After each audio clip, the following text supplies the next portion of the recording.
Well, Yeah. Eli Sorry. is... Yeah, no problem. Eli is not going to be participating, at least that I know of, anymore. So it's for the time Right. being, it's Sad. just the three of us. He was appreciated and will be missed. I'm gonna look for two more people because I'd like to ideally get us back up to four people. But for the time being, Mhm. it's just gonna be us three, as long as you're cool with that. Which I Oh, for think sure. you are. Maybe at some point Eli can jump on as a NPC. Yeah, I'll make him the NPC that gets killed. Wait, no, I just said that out loud. Uh, um, I am renaming this chapter to Dan's Adventures in Toril because Toril's a world, and you can go wherever you want. So if you want to continue with Tomb of Annihilation, that's completely kosher. So if I have a mandate from my god. that's right. You do So too? Yes, that's why I'm here, girl. No, I thought you were coming to like find spices and stuff for your party. Yeah, That's and why then I'm God coming. talked to me and told me, "Hey, man, there's bigger fish to fry." yeah, let's Okay. I did not jump hear about that part of into your story the other night when we were talking about it. It's like you Let's jump ripped into the off my game and you'll story. find out. let's jump Ripping off my... into the introduction of your characters. You both are on a large sailing ship that has just embarked from Waterdeep, Chult. It has just started its journey. And you are standing on the ship with about a dozen other passengers, and there are 30 crew members. Um, you've just set sail. It's a beautiful day. Clear blue skies as you're in the Sea of Swords. And two of you are standing next to each other on the rail. You can still see the Sword Coast disappearing in the distance. You know your first destination is Daggerford in order to trade for some supplies, and then the ship will re-embark on its path. But beyond that, you know that it is going to Chult, and that is about all you know.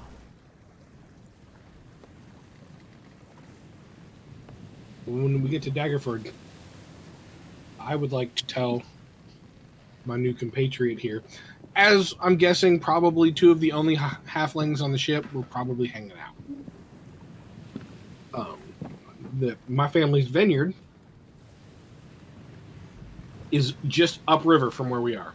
It's like a day upriver from where we are, but near the Merry Woods, or by the Merry Forest. Oh, I've Best heard of wine. half. Oh, do you have any with you? No, and it's a massive oversight. That is a massive oversight. Wine from this region is fantastic. I've only had it a few times since coming to Waterdeep. Spectacular. I When we come really- back, I live in more of a backwoods village, Where is the so Merry we only Forest? get those. I tried to find we- it. I can't find it. you got a map up? Yeah. Okay. So you see that group of trees? It's like just upriver from Daggerfort. It's going to be on the south side of the river, Yes. but kind of pinched in between the river, the high moor, and the road. That's the Merry Forest. Oh, I see. My map calls that the Southwood. Oh, okay. Okay, gotcha. Okay. Well, Right the humans probably call it the Southwood. Is it right next to Loudwater? Let me zoom in. Loudwater. Loudwater. Loudwater. I don't see it. It could be this map is maybe from a different century. Could be. We're in the 15th century, and maybe this map is in a different. Or maybe mine's old. No.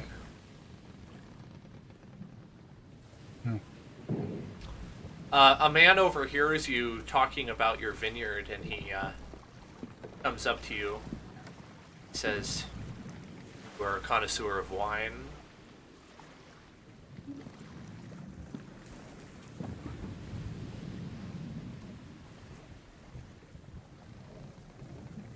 Find wine I to think be one of the... myself a fan. Wine is one of the finest drinks, in my opinion. I've always looked for a good one. Never find You know, I've always one that is to my tastes. gone, like, talking to both of these characters now, my companions. I've always cut it down the middle lane and just found a really good mead. It's refreshing. It hits you better. But Funny you should mention that. I am trying to explore wines ever since I moved, started living in Waterdeep more often. Funny you should mention that. About 2 generations ago, our family set up an apiary and has also started making mead as well. But good sir, I would strongly encourage you, if you are if you are looking for a good wine, to go to the Hearthmaster Vineyard. You can merchants travel there. We have a spectacular selection of different types. We've been working in this business as a family for 15 generations of care into the craft. I can assure you, it may not be the best wine ever created, but it is very good. Sounds most enthralling. What did you say your name was again, young halfling? Gedlin Hearthmaster, pleased to meet you. Gedlin. Good to meet I need to you. lower my chair so I'm looking up at the camera because I'm a halfling now. He says, my name is Ellis. I'm one of the hired hands on this here Hanson. Fine craft she is, indeed. Fine craft. Never set eyes on one better. I'm glad to hear that because while I have done a fair bit of traveling in my time, this is my first time on a ship of this nature. Oh, first time. Well, Never crossed the ocean before. I would advise you, if you are prone to get seasick, that, well, you prepare yourself. The sea is likely to get very choppy as we go on. I have traveled the Sea of Swords before. It is not always the calmest of waters. Kind of developing my accent for Ellis here, sorry. No. Go through. He's apparently becoming a little bit Russian, which is okay. Well, I'm glad to hear that it's a good ship and crew. It makes me feel better. Indeed. How much do you know of this ship? Perhaps Honestly, I can not very much. I was sent to Chult on business for the family, but have recently been informed that there's a church matter that I must see to. Oh, a holy man. I am a Good. devout follower of the Undala. Well, I suppose there's no harm in having you aboard. Could use all the luck we can get, especially as we pass by Intar. It's known to put up some trouble, but I think we should be we should be much safer with him, a holy man that praying to his god should even the odds a little bit. Excellent. And what is your name, young miss? Oh, sorry. Delmira. Sorry. I was reading about my hometown. Delmira Renair. At your service, I bow and stick my hand out. Oh, it's a pleasure to meet you. Servant of Lathander. I just realized I need to put you on the map, and so I'm going to do that real fast here. And on her, you can see like there's slate armor, and emblems on that, and then the shoulders. Definitely that of Lathander. It's no secret. But she says it anyways, as regally as she can, and does. It pulls it off. It's a pleasure to meet you. There you go. You should see only a little square, a little rectangle Oh, hold on. The open Chrome. on this page. Yep. This is, as far as you know, the route that you're going to be following. Oh, I guess I should reveal the names a little bit. There you go. That's a little bit better. It says, oh, I must get back to work, but it's good to meet you. Yes. And then he turns and he walks away. And as he walks away, another man with a wide-brimmed hat and a fishing rod slung across his back comes up and he says, "Morning. Nice day for fishing, ain't it?" Well, I'll have to take your word on that, as I'm not much of a fisherman myself. I haven't been fishing in quite some What? time. I used to do it often. As a young one. Morning. I make a fish stew that is to die for. Haha. Morning. And then he walks off. I'm going to, sorry, Liz, what's your I'm character's gonna- name again? Valmira, but I want to look at Gedlin, and I want to be like, he reminds me of this character I played in an RPG game one time.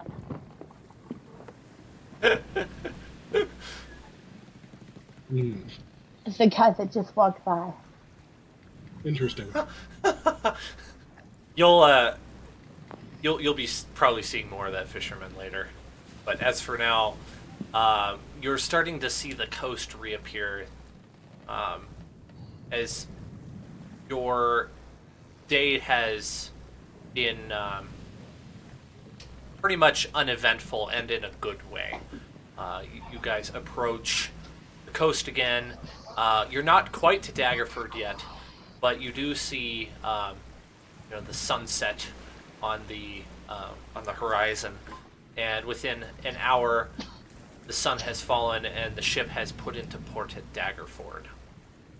You do have bunks on the ship, but you are also informed that the ship will not be leaving Daggerford until mid-morning the next day, so that would be roughly 10 a.m., as they have to stock up on some certain supplies that are necessary for the journey.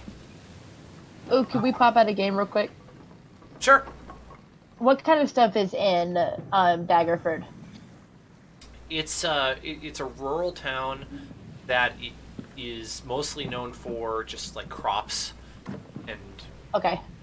it's very farming centered, and it is a small place. Let me go ahead and pull up the lore for that, because I actually looked it up earlier.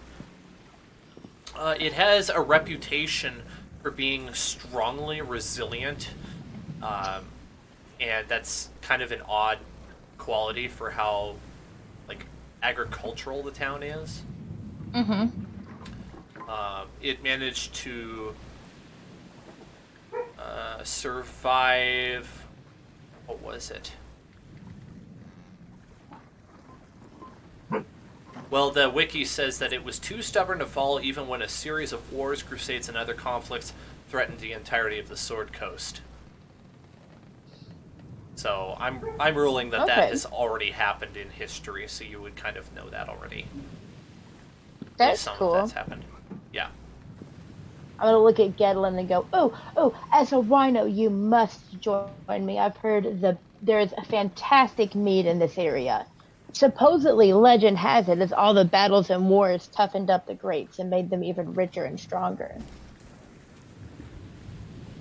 A wives' tale, I'm sure, but I heard the mead is not. That's what I'm saying. That's my mead. We're just down the Oh! road. We're Shoot, I just down forgot. the road by the Misty Forest. Well, we Well, call it the Merrywood. show me your wares then. I'm definitely going to go to an inn that serves our wine and mead. So do you Okay. think it's true? Do you think all the battles made everything better? Or is it reveal your secrets? Perhaps. There has been a lot of conflict. Well,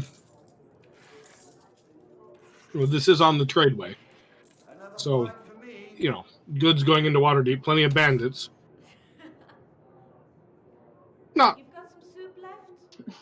I wouldn't say the most. I wouldn't say it's a little bit of a dangerous place, but not more than, I mean, Oh no, I was asking, do you think that all the conflict has made the wine better? oh, 'Cause I'm saying what Valmira has heard is like this old wives' tale that like, yeah, all the conflict like messing up. Like supposedly there are some plants that you can like break off pieces of and stuff, and it makes them more hardy. perhaps. So like Elvira's heard it as not Elvira, sorry, Valmira's heard it as like she's thinking like more of a wives' tale, but like people really insist that like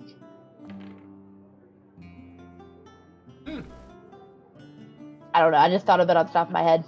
That's cool. I like that. Yeah. But by the way, I am playing music and sound effects through Soundtail. I've posted the number in Roll20 and in our group DM. You want to listen in? Up to you. The tavern is quite small. It's almost like a very small farmhouse that somebody had renovated. In fact, one of the things that you've noticed is that the buildings here in Daggerford seem quite ramshackle, but for the most part they're made out of stone, and this seems to be one of the older buildings that's still made out of wood. And it's quite the homey feel. Like, you can definitely tell that there used to be like separations for like a bedroom and like a general eating area slash kitchen. You feel right at home. A waitress walks up to you and says, "Good evening, halflings. What can I get for you?" Do you have any wine or mead from the Hearthmaster vineyards? Indeed, yes we do. Soup left? One apiece? A flagon? Yes, please. Yes. Yes. Alright. Anything to eat for you? What kind of meat is on your menu for tonight? Today's meat of choice is rack of lamb. Yes. Rack of lamb. And then One of she, my- We Personal- are about to be on a rather long sea journey to the jungle of Chult. So, I tip a hat to the last bit of civilization. Chult. Haven't been there myself. Don't want to be either. Sounds quite Or that's dreadful. where I'm headed. I'm not sure about my companion here. She also Same. mentions the special for the night is something that's remarkably similar to grits. You've got Mhm. So Absolutely, lamb and yash. Mm-hmm. Dan, I'm gonna have to now go make lamb and grits. I just really want some lamb. and you guys would know that. What is it? That would be probably. Not probably. That would definitely be 5 silver pieces for a meal like that. one more. Okay. And that on the chart is a modest inn stay. So it includes a room if you want, discounted by 3 silver pieces if you don't want the room. So it'd just be 2 for the meal. Okay.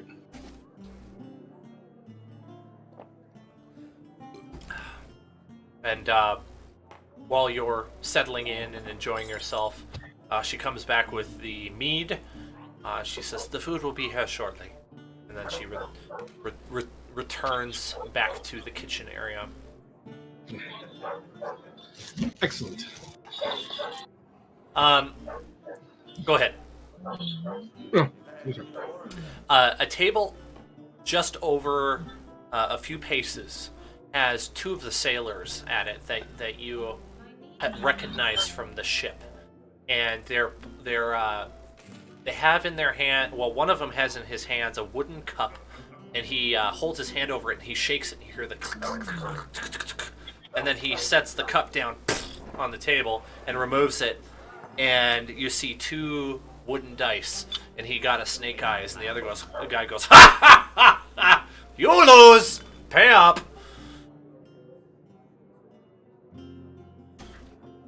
Ooh, crap! I love games. And I will jauntily stroll over. Greetings, gentlemen. Care for hello. another player? Fine evening to you, Halfling. Let's see. Yeah, I think we could conclude another player. Do you know the rules of this game? And it's basically like Yahtzee. I've never played Yahtzee, actually. Okay, I'm gonna modify it just to make it really simple. The two of you roll dice against each other, and whoever comes up with the higher rolling wins. And it's just a really simple game of what do they call it in real life? Casting lots. That's what I'm trying to say. It's like casting lots. Okay. Fantastic. And you double your winnings if you guess the number that your opponent's going to roll. So, if we want to actually act that out, you just grab 2d6, and then I would roll 2d6, and you roll 2d6 if you want. Let's do it. I'll put 5 copper on the table. He looks at the copper and says, I'll raise you to 1 silver. I'll do that. So, 1.5 silver then? Go on. Yeah. Okay. 2 more, please. Hurry up. Okay, so the first guy that you spoke with is Owen, and the other guy who lost is Rise. So Owen's gonna go ahead and he's gonna roll his dice. Do you have a guess for what he's gonna roll? I think he's going to roll 8. Really close. He got a 7. Ooh. Okay. All right. I got a 9. Oh, 9. And Rice is gonna roll, and Owen's gonna guess. It's gonna be a 3. He misses it by a mile as Rice gets a 10. So Rice ends up winning the round with the highest number, and so he gets basically just 15 copper from each of you guys. Okay. And then if you want to go in for another round, you can. I'll definitely go in for another round. Okay. I'm having fun. Ellis will go first. Do you have a guess? I'm gonna actually kind of stand up on the stool. Be like, Val, come here. Come play with us. I'm gonna try to wave Valerie over. You've got some soup left? Valerie, you're muted. Or you're not in your room. Sudden I rushing put from it the in other the chat. I'm trying to finish dinner, so Valmira, it's people watching and listening. But yes, Gedlin, your dinner's almost done. I completely forgot we even had the sausage on the stove. Food's on the way. So If you guys need You're the a best, baby. quick break at any moment, just let me know. It's totally fine. I completely forgot. no, they really are almost done. I'll be back in just a second. I'm listening to all of this. That was great. You're the best. Okay. All right. Zach, what's your character again? Gedlin Hearthmaster. Gedlin. Friends call me Okay. Ged. I might have to write that down just because I'm bad with names. How do you spell it? Gedllen. Gedlin. Oh, that's simple. Okay. Mr. Gedlin, do you have a guess for Owen's role? 6. He rolls and he comes away with the 12.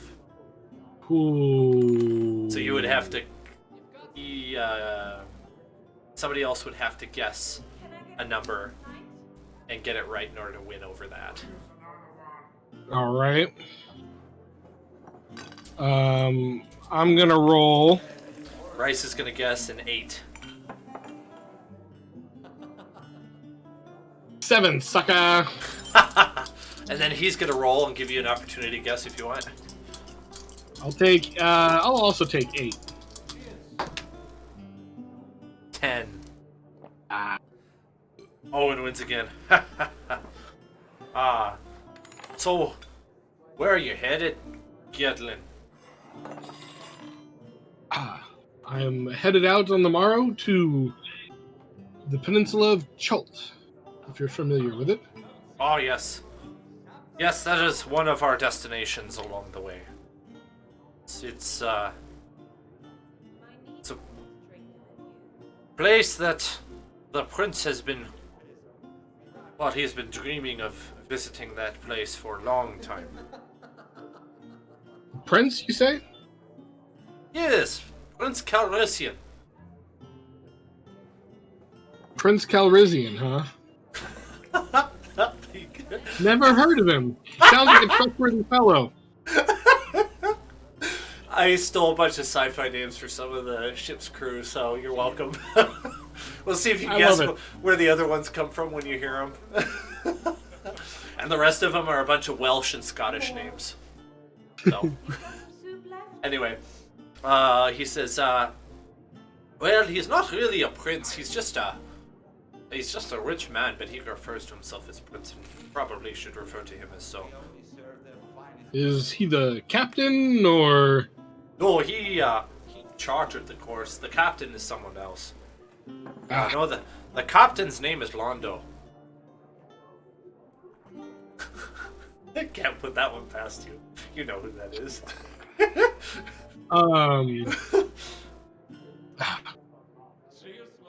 Fantastic. So, anything we should know about the journey while we're sitting here talking?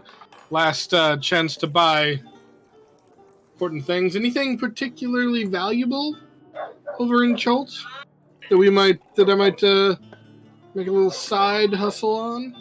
Well, to be honest, I think he is more interested in the prospect of a challenging hunt. He's not so much into the riches of it. He has many riches already. Hence the ship, the Hanson.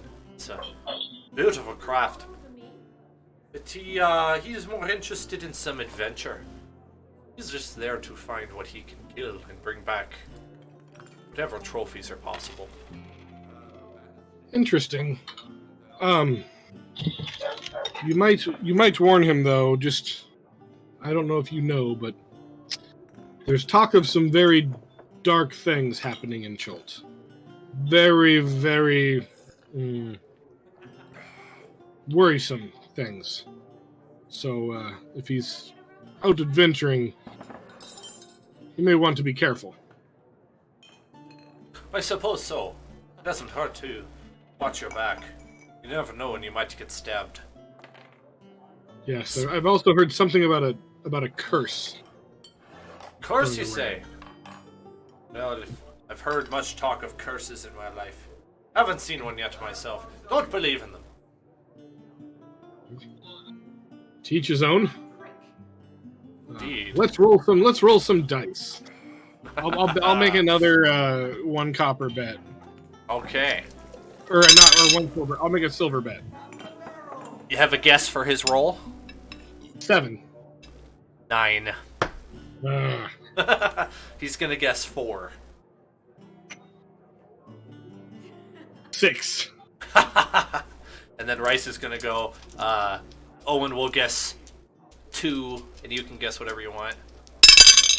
8. He rolled a 3. Okay, so I got a 9 for Owen. What was your roll again? 6. Owen wins again. It do be like that some days. Man, he's got some good rolls. Sometimes you win, sometimes you lose, but it's the fun. Indeed, I have enjoyed this.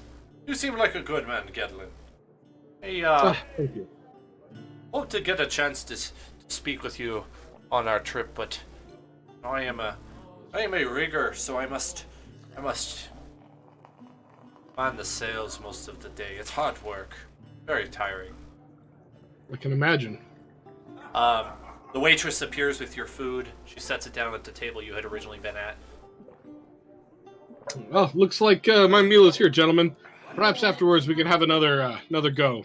Indeed, Gedlin. It's good to finally meet you.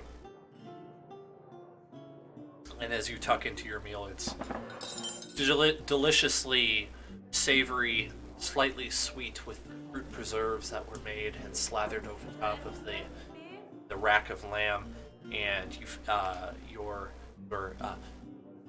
AKA grits are perfection. The meat is stout, but not too stout. It's got a nutty flavor to it, perhaps. That's what I was trying to think of the term earlier. Like, it's refreshing but stout at the same time. Right. To me, those are the two opposites. Yeah. Thank you. I was looking for the other side of that. Refreshing yet stout. Can I get a room? It's deliciously filling. As you finish up, it perhaps surprises you a little bit that such a rural establishment would serve such fine food, but and luckily, such here. fine wine is so close, and I toast Gedlin on his family's production. Well, if you like that, assuming we're if you're in the area in a few years, we're going to have a fantastic celebration. Give me a second to look at my own backstory. No problem. I'm sure as a Hobbit myself and from a village similar to this or a shire, we probably have some kind of similar like routine periodical celebration. Yeah, one moment. Open up the Google Doc. You probably regularly... The Festival of Flowers. You probably celebrate like Midsummer's Eve, for instance. Yes. Ooh, I know what. My village is going to celebrate when the bees wake up. Ah, Nice. yes, if you're interested, there is a canon list of like celebration holidays for the That's D&D cool world. too. Oh, okay. Well, I don't remember what book it's in, but Google will tell you. yeah. Well, the 10-year Festival of Flowers will be happening in a few years. And let me tell you, my family is very close with the church. Our bacchanals and celebrations are, bar none, the best. Oh, I assume you're in service to a good halfling god. Yandala, the creator. Yes. The Festival of Flowers, a week under the beautiful branches of the mirth tree. Food, dancing, entertainment, song, wine. So much wine. Very important. Will this mead be there? Absolutely, by the caskful. Well, then I have to go. The whole community comes out. Sometimes we even get dwarves. The Iron Eaters come over that we trade with. They appreciate a good wine, let me tell you. Oh, I'm sure a good dwarf does. Oh, I love dwarven parties. I mean, halfling parties are obviously my soft spot. and I have a hankering for it. But a dwarven party, I can get behind that. Behind you in the booth, just behind you, you hear "Hear, hear!" as two hearty dwarvish voices ring out, and then you hear a clunk, clunk, clunk, clunk, clunk. I will also raise my cup or my mug in solidarity across the dining room with them Yeah, and for drink sure. myself. Raise my wine goblet. Yep. Cheers. Your evening. See, if we survive Cholt and come back through, we'll stop here. We'll have a party. Oh yes. Will be a day to be remembered.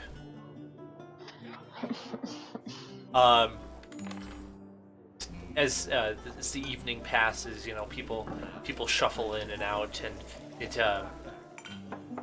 as you guys have finished up your food and you're getting ready to go, you see the waitress out, cleaning tables and turning over the chairs and stuff, and she offers you the prospect of a room. She says, for 3 more silver, you can have the room upstairs. Should probably save on my traveling funds. I am going to be in Cholt for quite a while. Well, for where I'll you're make going, the responsible choice. it sounds like you may not be able to spend it in Chot. I don't know. Sounds like a wilderness to me. At least that's what I've heard. Yes, but better safe than sorry. Very And well. I'm gonna go sleep on the ship. Thank you, travelers. I ain't no punk. Until our next meeting. No, I'm sleeping in a bed. The next day arrives, and let's see. Let's change the music to the coast again. Here we go. All right. Sorry. I need to bust up all my money so I don't have a solid thing of 35 gold or something. You wake up and you stroll up to the top of the ship, and the crew are busy making ready to make way. It is about 9 in the morning, giving you an hour of grace period before it leaves. You are welcome to do whatever you wish.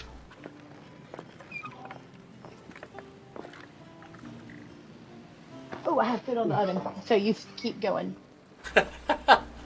I gotta go cook. That's what I'm gonna do. Oh. Nope, never mind.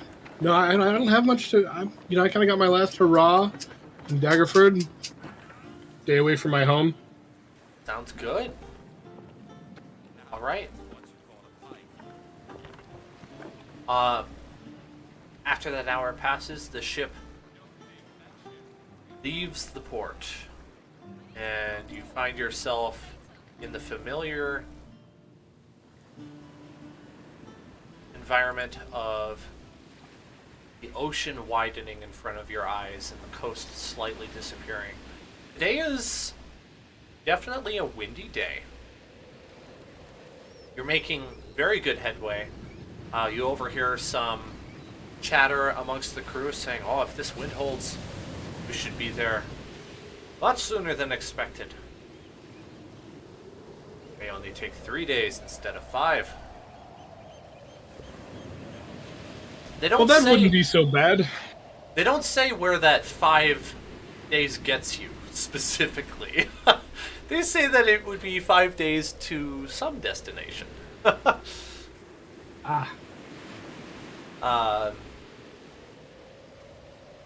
And the day continues, the weather holds, pass on uneventfully. The next day comes, and you are hit by a rather strong storm. One that seems to be causing the waves to get very choppy. Your ship is rocking back and forth and back and forth. Let's have your first roll of the day of this part of the campaign will be a Constitution saving throw to see if you can keep your stomach contents.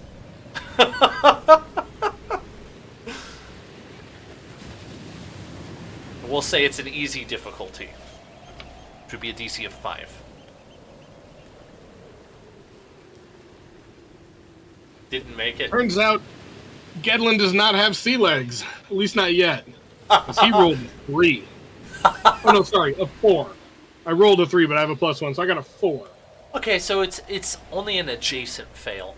We'll say instead of like getting really super seasick, you're just feeling kind of queasy and you're having a hard time walking straight today. It's kind of getting in the way of what you would be doing. Yeah, I'm doing one of those like whoa thing. I can 21. roll for Liz if she doesn't. Oh, is she here? No, I'm here. 21. 21. Because I don't think D&D Beyond adds the +3 on my advantage to save throws. It does automatically. It does? Yeah. Because it only says 14 + 5, and I rolled a 14.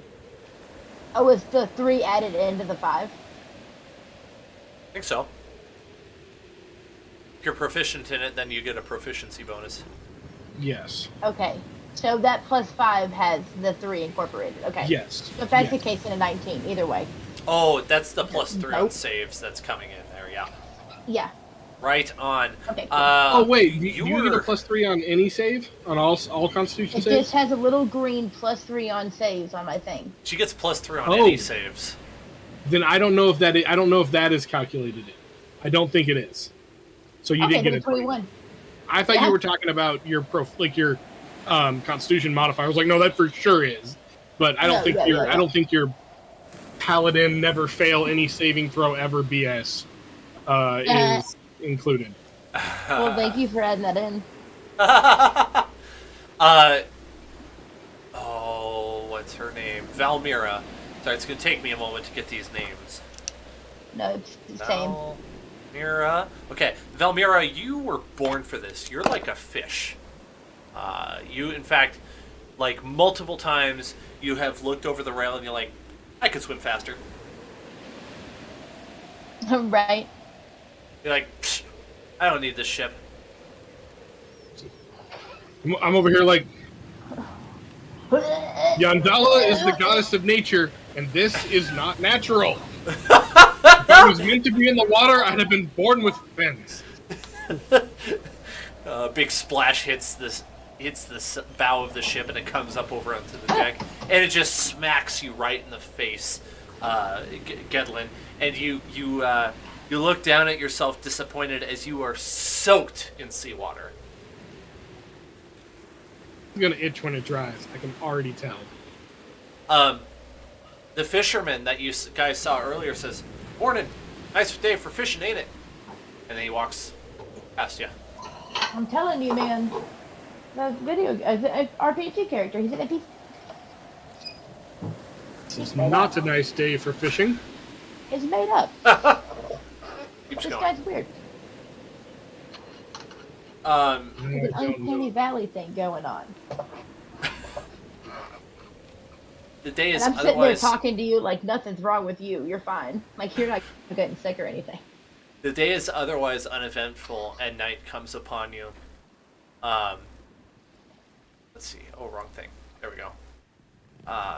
Night comes upon you, and you all retire to bed. And as you are soundly sleeping, you're awoken to a ding ding ding ding ding ding ding ding ding ding ding ding. What? What? Sounds like some sort of alarm. I'm gonna roll out of bed. I'm gonna Probably just Just run laid up up. in my normal clothes. My purple silk pants and shirt with blue panels, like decorative like a blue vest and like blue trim on my pants. That's a better bell sound than mine. I'm gonna run up there to see what's going on.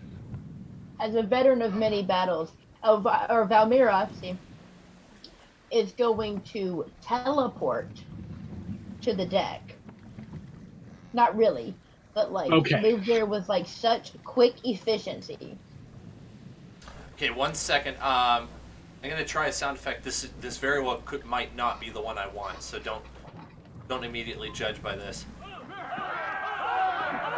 Oh, no, that's not quite what I want.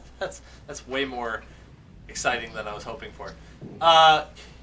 You just hear people in a kerfuffle up there, and like people shouting, "Mast on the horizon!" Mast. I'm like jumping, like, but I'm 3 feet tall, so I'm like. So I'm trying to like halfling wiggle. You know, I'm gonna do that halfling thing where we can share space because we're so tiny. We're just used to people like having to not get stepped on. Right. We're just gonna wiggle, fish wiggle my way up to the railing so that I can see what's going on. Like, oh, excuse me, sir. Excuse me. Pardon me. Slip between some guy's leg and like pop up. A man I'm with gonna do a the same. tricorn hat, with tall leather boots and a very sailor type of uniform comes out, walking with the air of authority, and he comes over to the railing and he actually stands right next to you, and then he calls up to the man in the crow's nests. What's his name? Kane, what do you see? Kane yells down, Jolinar, it is a mast! There is a ship following us!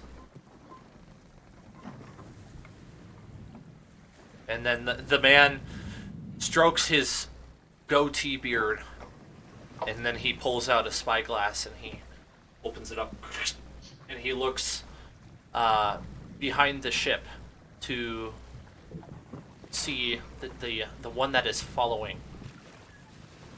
And he collapses the spyglass with a certain harumph. Ugh. Ah! Pirates! Thought we could make it through without being spotted. Pirates. All hands to deck! All hands on deck! Is it safe to assume this guy's the captain? He is not exactly the captain, no. You've seen the captain before. This is the first mate. And he says, you little halflings, you better get yourselves stowed away down below. Let us handle this. Sir, with all due respect, I am a wielder of Yandala, and with that I will materialize a sword in my hand out of thin air. I am a wielder. I would be happy to assist with repelling the boulders. But first, let me get my armor on. And he's gonna, like, run downstairs. He says, well, didn't expect that. Well, I suppose I won't turn down any help. You get yourself killed, that's not my fault. No problem.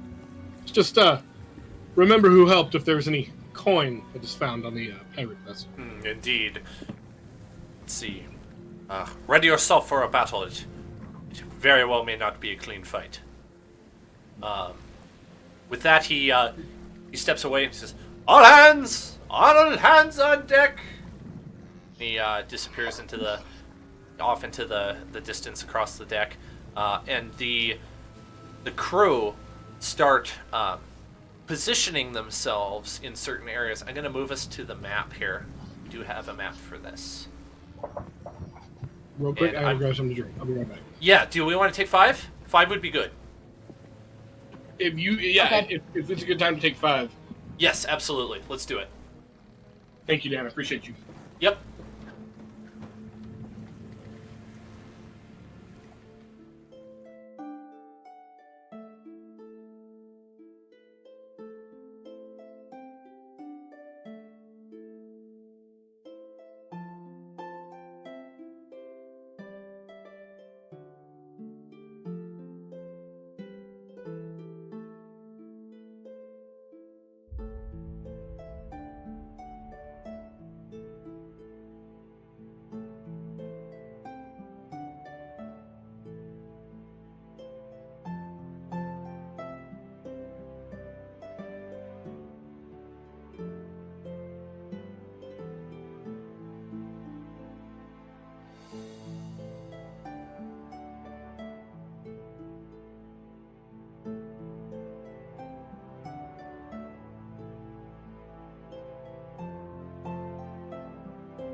I try. I know I get a little squirrely sometimes, raccoony. It helps that Liz is naturally mouthy.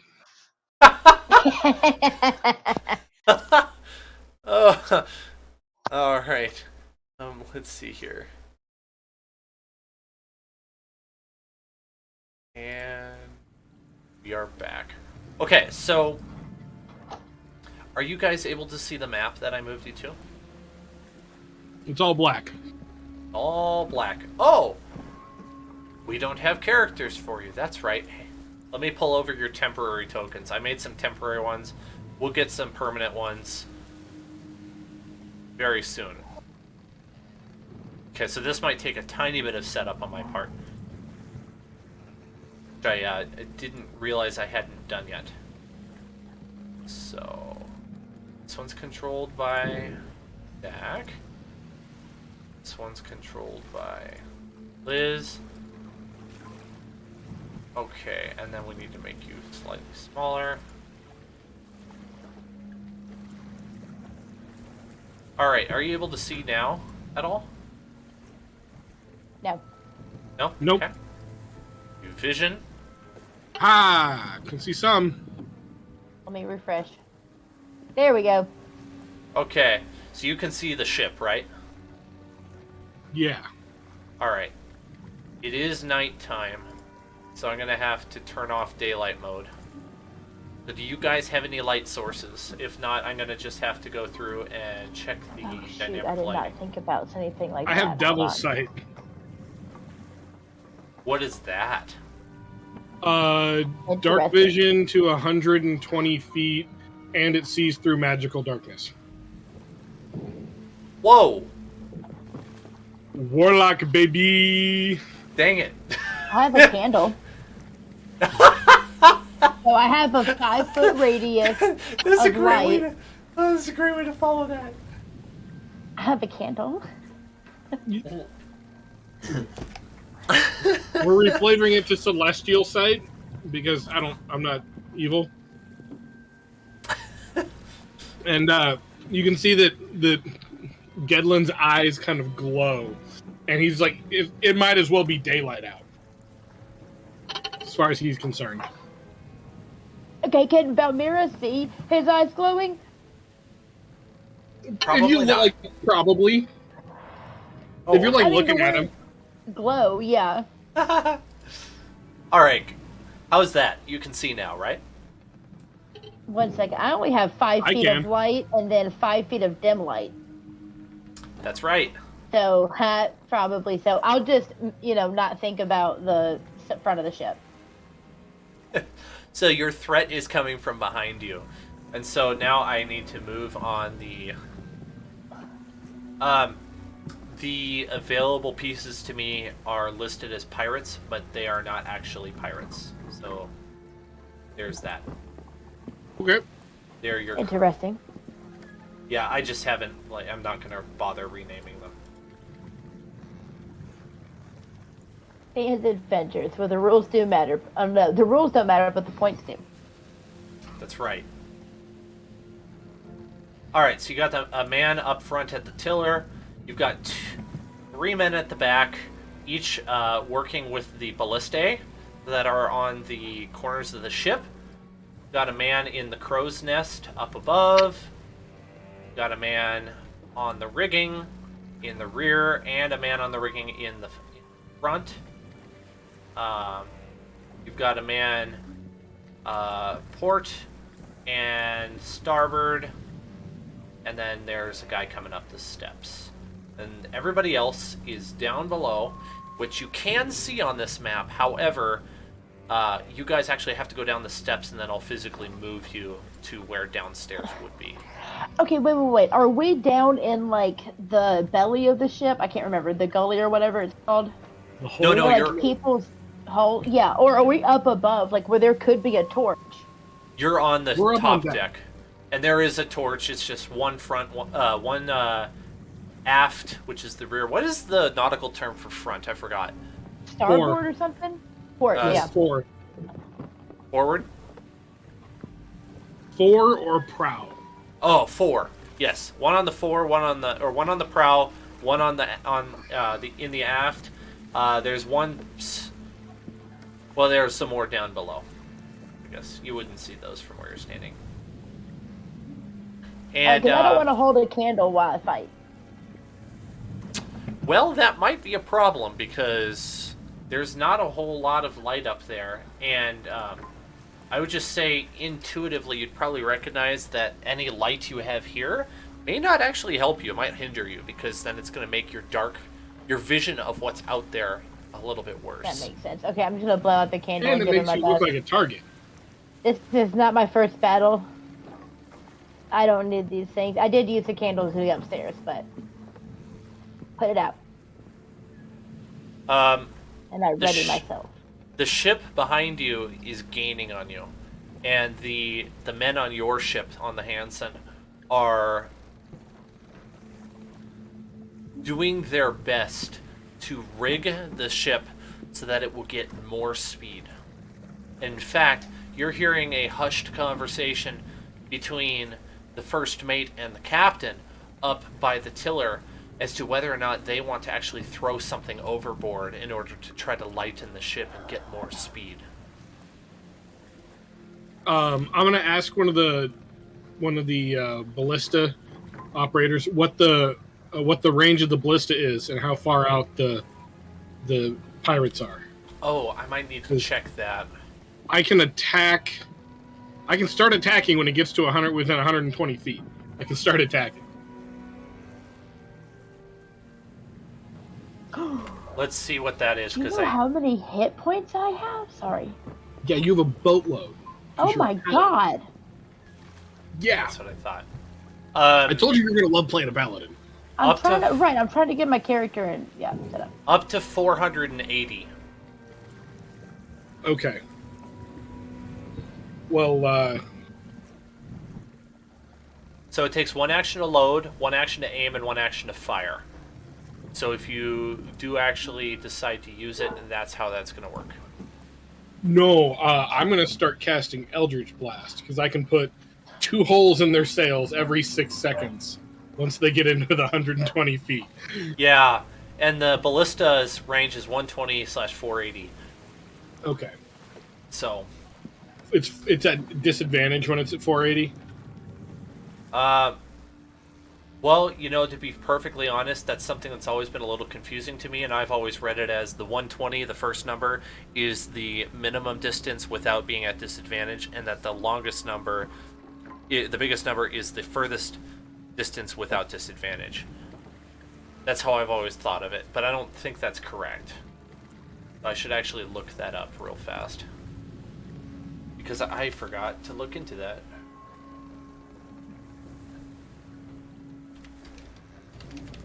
I could be wrong. I thought it was the first number is like you said, the range without, like the optimal range where you don't have disadvantage, and then the other number is like the absolute maximum it could be.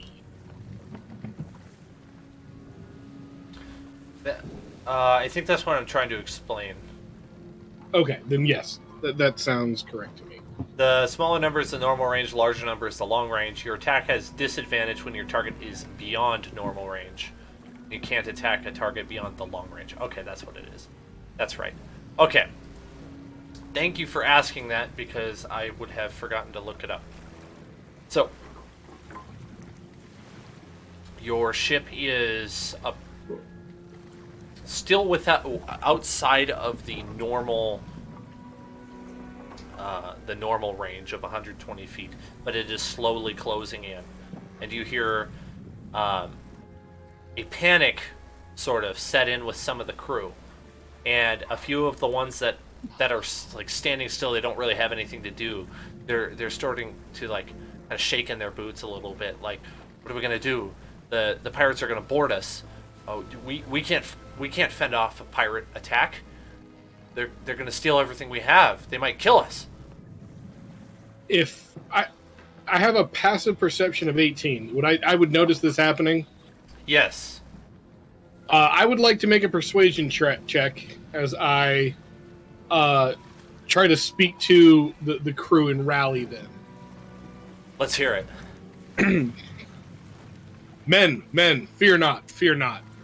We don't have to beat the rats. We just have to outrun them. We just have to damage their vessel. They have to catch us. We can take pot shots at them the whole way up. We're gonna be fine. We're gonna be great. We're at the advantage. They're in trouble, not us. And for a 25, I'd say that's wildly successful. The crew... It was almost a natural one. The crew perk up. He's right! The halfling is right! Captain, what are your orders? And the captain orders the crew that are not currently rigging or steering the ship or operating the ballistae to grab their bows and to, when he gives the order, fire off a volley at the ship. And he's going to also call you over. Actually, the first mate calls over Gedlin and Valmira, and he says, Okay. You two are not part of my crew, but you have expressed interest in defending this vessel. What is your plan to aim to do? Well, if it comes to it, and it won't, I'm a deft hand with the blade. But until then, until they approach, I can cast blessings from my god. I have blessed with power. I'll take shots, magical shots, at the and I'll like create an eldritch blast, which looks like a crackling iridescent, like ever shifting, changing, and like just shoot it out over the ship. Oh. Trust me. By the time I'm done with them, their sails are going to look like Swiss cheese, and their riggings are going to be scared to move. He says, I haven't heard of Swiss cheese, but I believe you.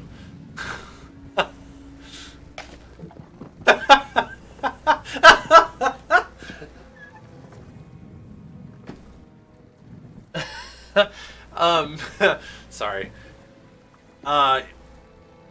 Valmira, what do you have? What do you have to say? I'm going to say you don't have time for my resume because we're about to be in battle. As I sit there, like, in armor, be like, no, I got us. For when they do aboard this ship, they're done. I'll meet them at the gangplank. And almost as if you timed it just perfectly, as you finish telling him that, the man in the crow's nest says, "They have reached firing range, Captain." The captain says, And I'm going to... "Men, loose!" And a volley of arrows takes off. Is this the 120-foot range, or is this further out? This is the 120-foot range.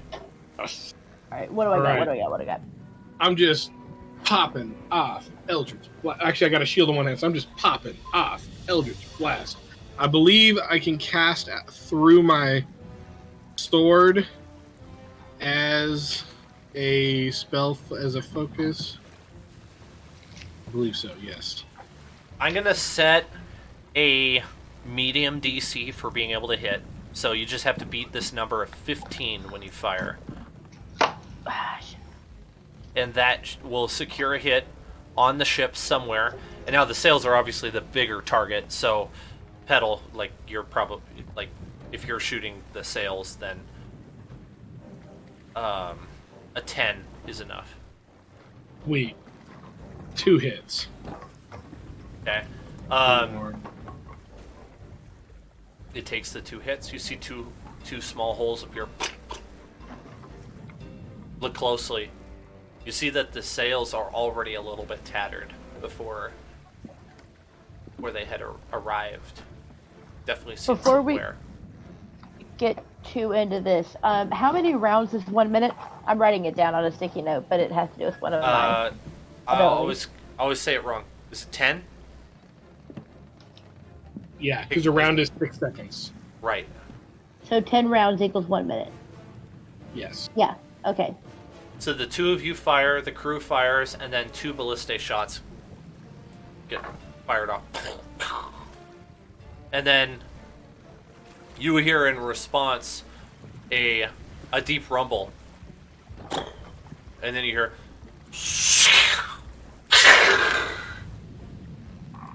as a trail of smoke whizzes over your heads and a giant cast iron ball hits the side of one of your masts and ricochets off and then goes whoosh, right into the ocean. I'm going to look at the first mate, or whoever is down there coordinating the ballista fire. What was that? Ah! Blast it! I knew they would have cannons! Captain! What are your orders? Keep firing, men! Show no quarter! And it's your round again. Excellent. By the way, that was 12 damage. Okay. I'm gonna just say pull out an arbitrary number for how big those sails are. Wait, are When we it gets to rolling half, initiative yet? they lose. It's not really necessary for how I got it set up. I just have you Okay. taking turns. So, when the HP of the sails gets below half, then they're going to lose some speed. We'll just say that. I think that's reasonable. Okay. Because right now they're gaining on you. Oh, that makes sense. He has that range attack. Never mind. Sorry. That'll be 11 damage for me. Oh, what was the first damage you did to it again? 12. 12, and now another 11.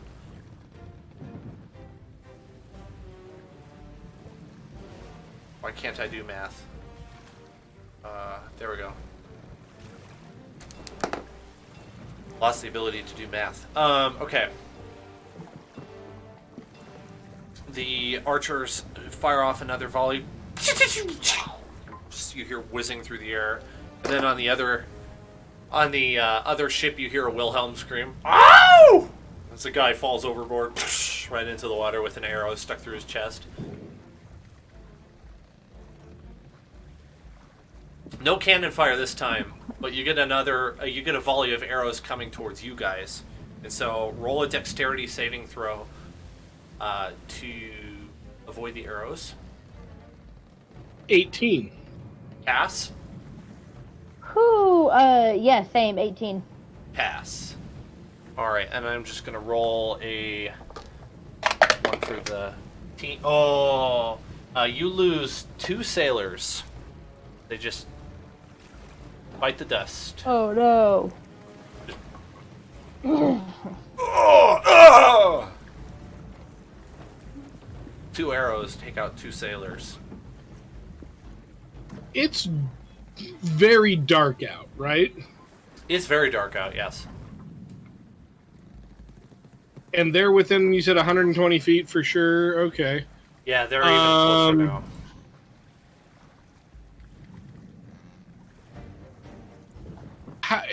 Let's say there was a halfling flying through the air at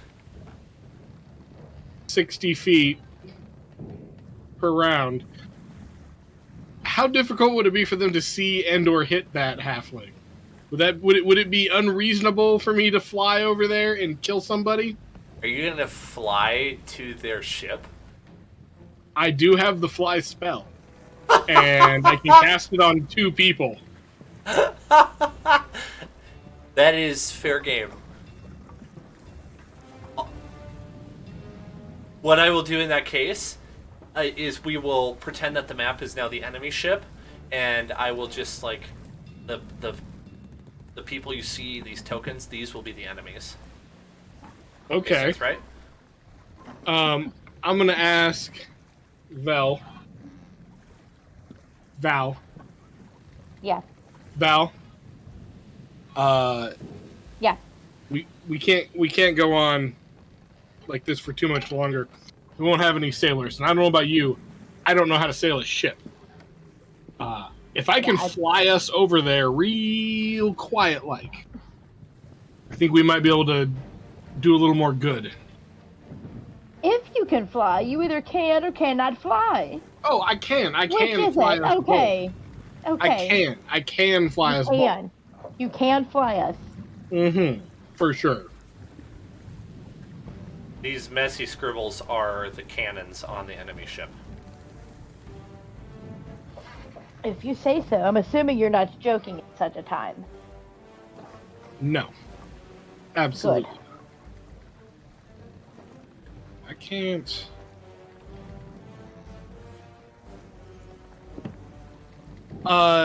Dan, would it be possible, given that it is a ship, to turn off dynamic lighting? Yes. One sec. Oops. What did I just do? Yeah, I think you got the point of the dynamic lighting anyway. It's not necessary to keep it up all the whole time. There you go. Okay. Interestingly enough, this map was already set up with that. I didn't have to do it this time. Kind of nice. Nice. I will cast fly on both myself and Valerie. Is that like... Right. Valmira. What? Valmira. Valmira. Oh Okay. my god, my name is not Valerie. Is that material or somatic or vocal at all?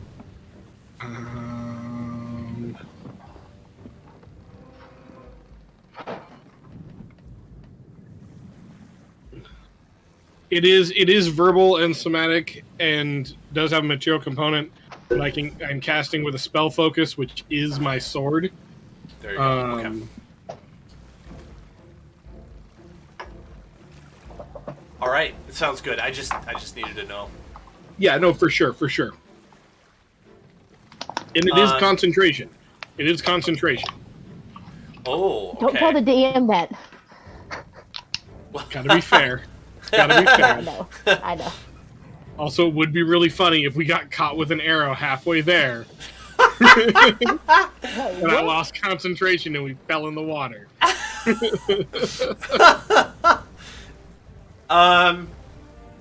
Tell you what, if you roll a nat 1 on a 20, that will happen. I want to know. Hey man, I got an armor class of 18. Take your shot, bro. Like, yeah. If I get a nat 1, actually, I probably won't. I could, but I probably won't. Because I'm a If you halfling. get a nat 1, just take the arrow. Yeah. Okay. Do you want a stealth check or? I figure we just go up and like go fly up and then come down on the pirate ship. I want to go for the bow. I want to take out the chase cannons, or at least disrupt the people operating the chase cannons. Right. Okay, yeah, if you want to show up unannounced, then a stealth check would be necessary, yes. Okay. And then I'm going to move you to the bow of the ship, and... Also, Valmira, we don't have to go to the same place. You can just fly now. You have 60 feet fly speed. Oh, cool. So you can Okay. do whatever you want. If you want to like go somewhere else, in fact, you're not nearly as stealthy as I am, so you may want to go somewhere else. Okay, so ping where you're gonna go, and I'll take all of the heat off of you. You can yeah.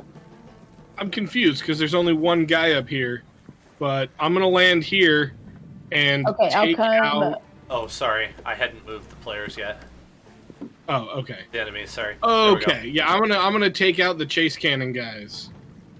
I'm gonna land right in the middle here.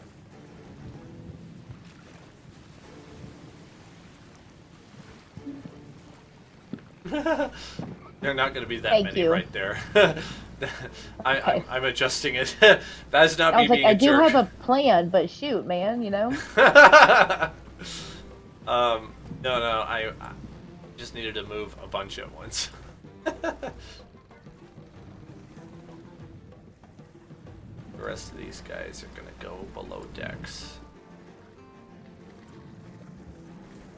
Try not to peek at below decks if you can. All right. No worries. Okay, Now- yeah, okay, yeah. Now we'll set initiative at you guys first, and then the pirates after you. And then we'll just roll with that for simplicity's sake. And you just showed up, so we'll rule that as you guys have the top of the initiative. All right, you first. Right. I'm gonna come down. I'm gonna fly down from behind this guy, and I want to sneak attack him right in the just rapier in the neck. Advantage. Yes, that's what I like to hear.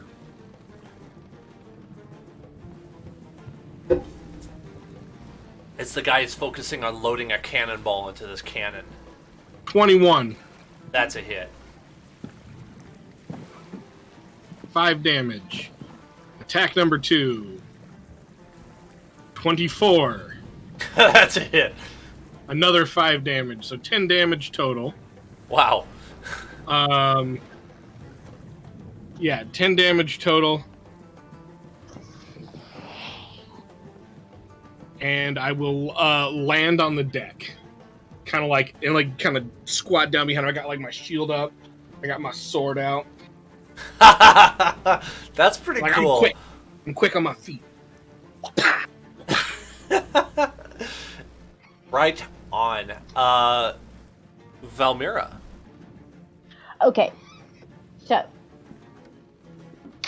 first off, I'm going to come down from flying, and immediately, as my feet hit the deck, I'm going to take my battle axe and then use Channel Divinity, which at first, before I even attack, is going to expel 20 feet of light, just so I get everybody's attention. And then I'm going to come, and this person closest to me right here, I'm going to baseball bat him with the battle axe. Okay, so you're gonna move up close enough for battle axe engagement? Yes. Okay. However I do that. Bah. Almost. I'm sure right there. Yeah. These squares are 10 feet on this map. There you go. Okay, cool. There we go. Right there. And then I'm gonna... So you tried to blind him first? Is that correct? No, I'm just gonna drop in the middle, and I'll move to go get him, but come out from flying in the middle, and then as soon as my feet... It's more of an effects thing. Role-playing. As soon as my feet hit the ground, I'm gonna do the Channel Divinity, which your oath allows you to channel divine energy to fuel magical effects. When you use Channel Divinity, you choose which option. You must No, sorry. Channel Divinity Sacred Weapon. As an action, you can endue a weapon with positive energy. For women, if the weapon is considered magical, and you add +3 to attack rolls. It emits bright light for 20 feet and dim for 20 feet beyond that. You can end the effect as part of any other reaction if you are no longer holding the weapon or if you fall unconscious. That's cool. So I'm going to hit the deck, turn the light on, essentially, for the battle axe. So it lights up. And then I'm going to take a few steps forward because I'm sure I can move like 25 feet. So yeah, I can make it over there. Yeah. And like I said, it's a battle axe. I'm sure I got some reach too. I'm going to baseball that. I'm just like I'm going for the home run. Okay. So, go for it. I add +3 to attack rolls. So that's... Thank God, because that was horrible. 13? Hit? Yes. Okay, perfect. No, sorry. Ignore that roll. That was the one. Okay.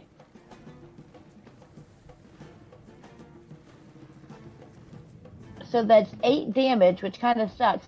But I also have extra attack. You can attack twice instead of once whenever you take the attack action on your turn.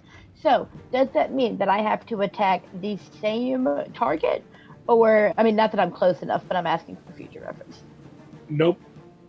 Can I attack you can attack. It's 2 separate attacks.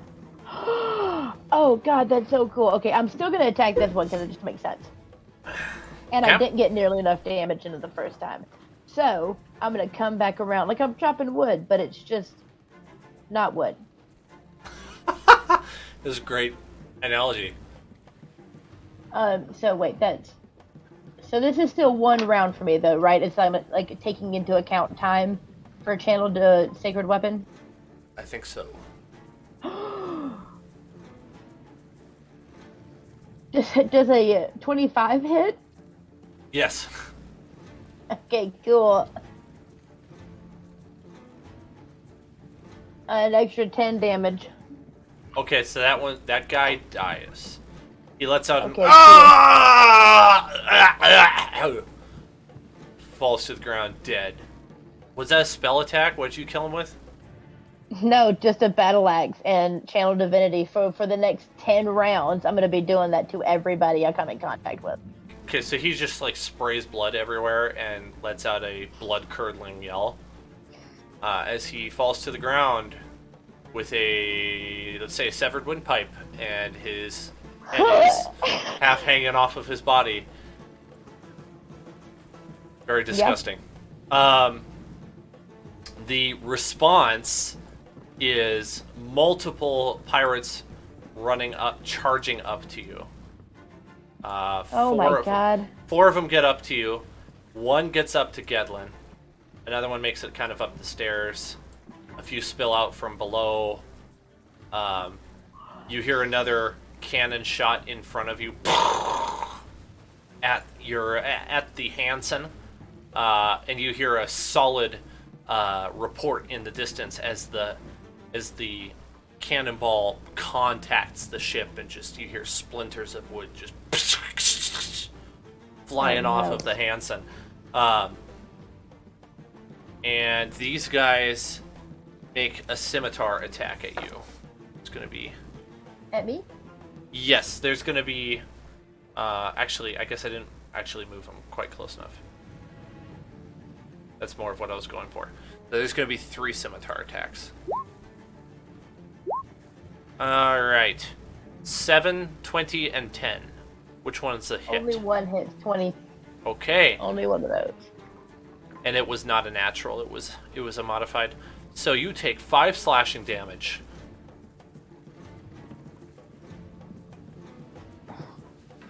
One of them gets a good nick into your through your... Are you wearing armor? Or are you wearing something else? You're wearing armor, right? I don't think I'm wearing anything. Yeah, so I'm wearing... I don't know what my armor covers, though. I can imagine it's, like, on my bicep or thigh or something. Splint mail is... It's like... It's like strips of mail that go down to, like... You have, like, one of those, like, metal skirt things that protects your... Like, to your knees. And you probably have, like, some shoulder pads and, like the split mail, like kind of like bracers and stuff. Like you're Oh. you're not like full plate armor, but you're pretty well covered. That sounds a lot like Roman, like, armor. A little bit. That's cool. I also imagine that like these damages could be like if someone hit hard enough, like you could do some like serious bone Oh, bruising yeah. and Oh, like yeah. muscle damage. Like even if you're not like drawing blood, like Right. you could still like pull a muscle out or like damage it severely. Or, like, internal bleeding. You get bludgeoned hard Something enough. like that, yeah. Yeah, no kidding. Yeah, you take a bit of a hit. But by the way, you guys have to track your health because I don't know what your health is. So just keep that in mind. I'll try and keep track of it on the. I'm doing it on Beyond, but That roll works. 20. That works. And then there's a 13 in a scimitar attack against Gedlin. Miss, baby. Okay. That is it for their turn.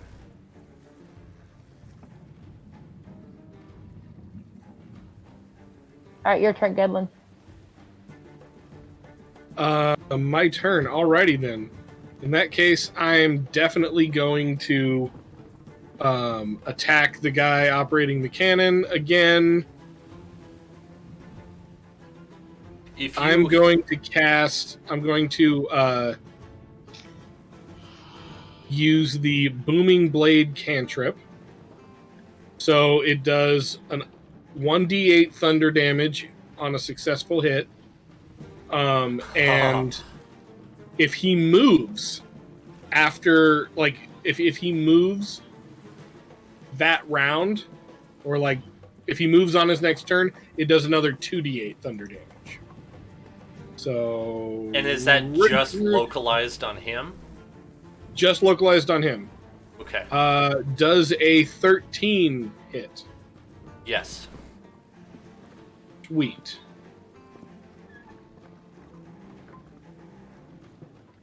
So that'll be 10 piercing damage and 5 thunder damage from booming blade.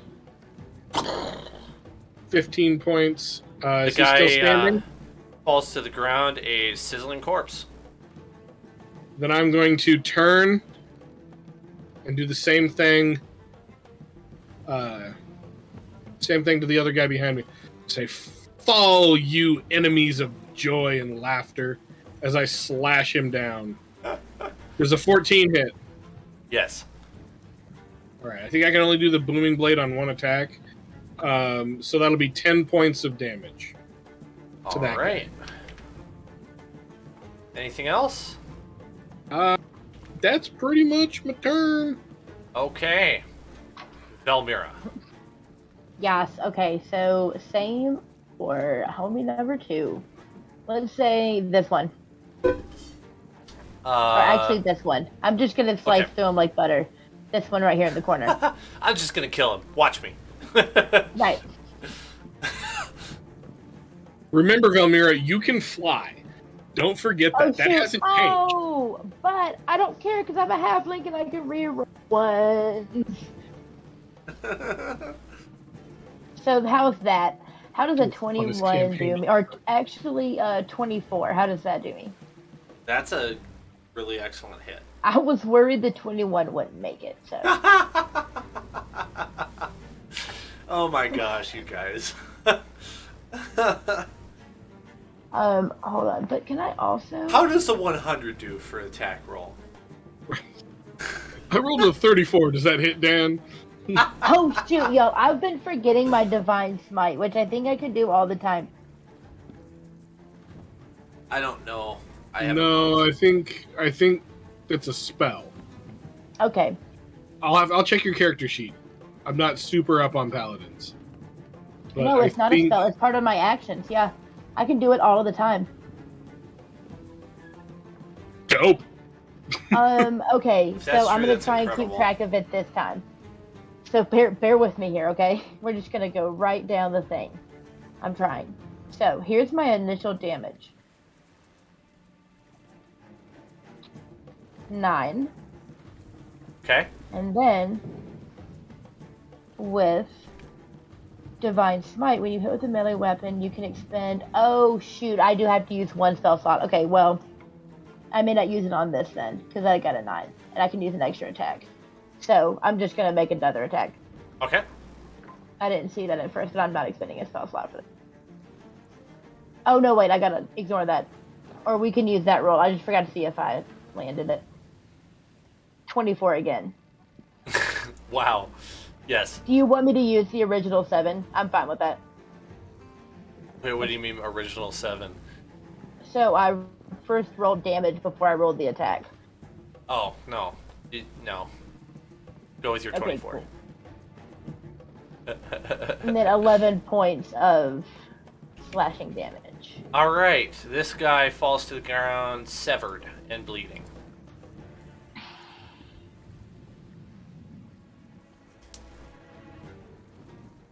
Excellent. Is that right, your cool. action economy? Are you Yep. done? Okay. I don't think there's very much like bonus action I want to do right now, so now I'm good. Oops. Need to move the dead guys out of the way.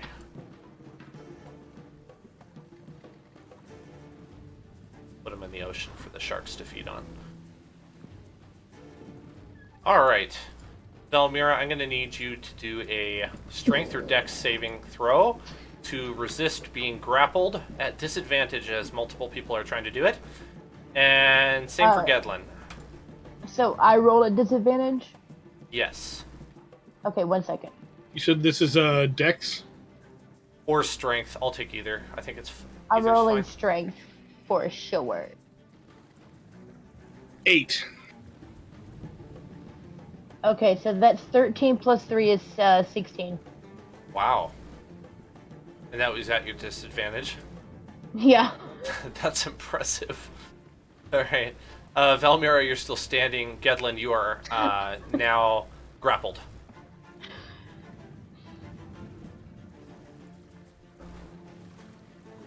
So that's how it's going to be, huh?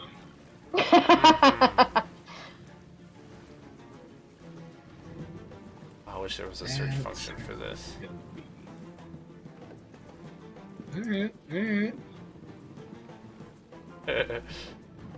Well, it's what happens when you just, like, jump into the fray like that, right? Well, yeah, for sure. Ooh, how far is he away? If I know he's getting jumped, hold on. My anxiety about not, about being unreasonably difficult with you guys it's gone now.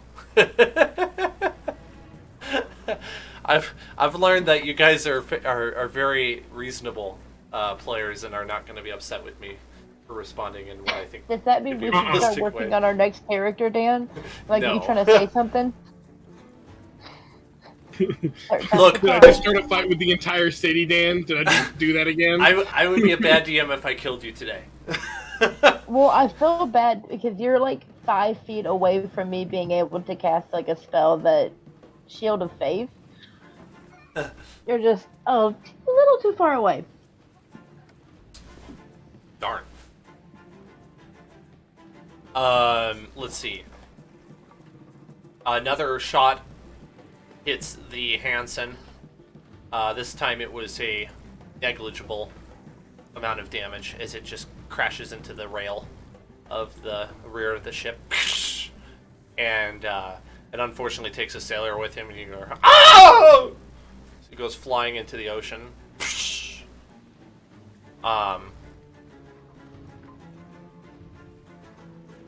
A wave of arrows comes in and contacts the ship coming from the Hanson. And Velmira, I need you to do a dexterity saving throw to avoid getting hit by friendly fire. 16. Okay, that's good enough. And then a crossbow shot hits this ship, knocks out the rail right next to this cannon, and the cannon loses its balance and topples into the ocean. Gedlin? Nice. Gedlin, you okay? Taking this guy with him. With it.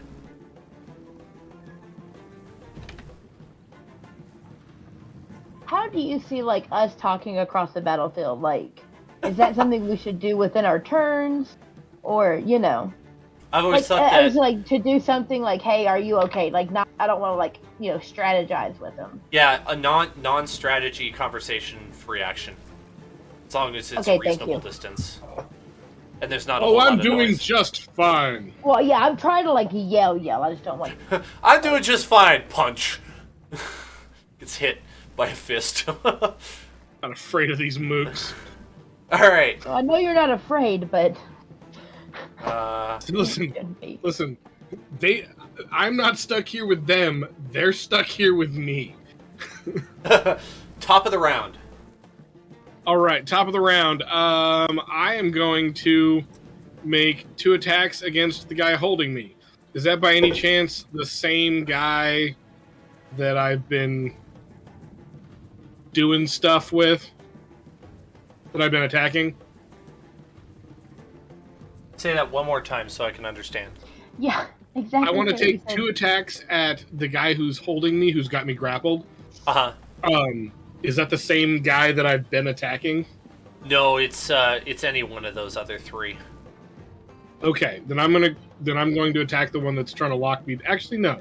I'm not even worried about him. He can come next. I'm going to make an We'll, attack against the guy We'll say who I've blue been is- attacking who's operating the cannon. Did he move by any chance on his turn? I may think have. was down. He moved just a. No, sorry. The guy who is operating the cannon is dead. This is a different Yeah. guy. Oh, He's the one that just got pulled into the water with the cannon. Not exactly, but both cannon operators are Okay. now out of the picture. okay. Then the guy that I hit with booming blade. Okay, that would be Is- this is- guy. Okay, is he grappling me? Sure. Okay, cool. Yeah, that's Then I'm fair. going to make an attack against him. Looks like he probably hasn't moved. Rapier attack. Does a 12 hit? Yeah. Oh no, 13. Sorry, it's a 13 because I get a +1 for packed weapon. Okay. That'll be 11 points of damage. He dies. I'm going to turn to his buddy and I'm going to make a melee attack with booming blade for a natural 20. Double your Yes, damage. queen. Yeah. Oh, that means I double booming blade too. Oh. All right, that'll be 15 points of regular damage and 12 points of thunder damage. He also leaves the land of the living. I'm definitely going to look at the last guy and be like, you really want to take your chances? But I am unfortunately out of attacks. Okay. Yeah, and you are no longer grappled. And I am no longer grappled. That was impressive. Valmira. Alright, I'm gonna ignore the guy I just cut down in front of me because he's not doing too much of anything right now. And try for this one. Oh wait, I'm not doing it. 1 second, sorry. That was a cool sound effect. That I one right gotta there. remember to use my sound effects. And I love this part of this music. It makes me feel so excited. It's like you guys are like, I don't know, this amazing party that is just committing mass genocide. But epically. It's definitely epic. It's not just it's pyrocide. I am a defender of joy, sir. Right. I will I'm have a you defender know. of life, and they tried taking mine, so I'm justified. And with that, how does a 26 do to hit? Is that gonna make it? Excellent. Alright, so that We should do a modified set of rules that's like Pathfinder 2e, where if you double the AC, it's a critical success. 1 second. because that's one of the cool things about Pathfinder. Divine Smite, okay. 2d8. What happened? I just never realized mind. I have an ability that I'm definitely using next time. So that hits.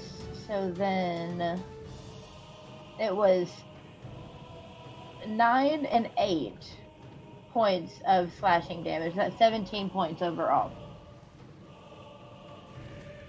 Okay. I don't know if you put out which one it was, but this guy's dead now. No. Okay. Yeah, either one of those.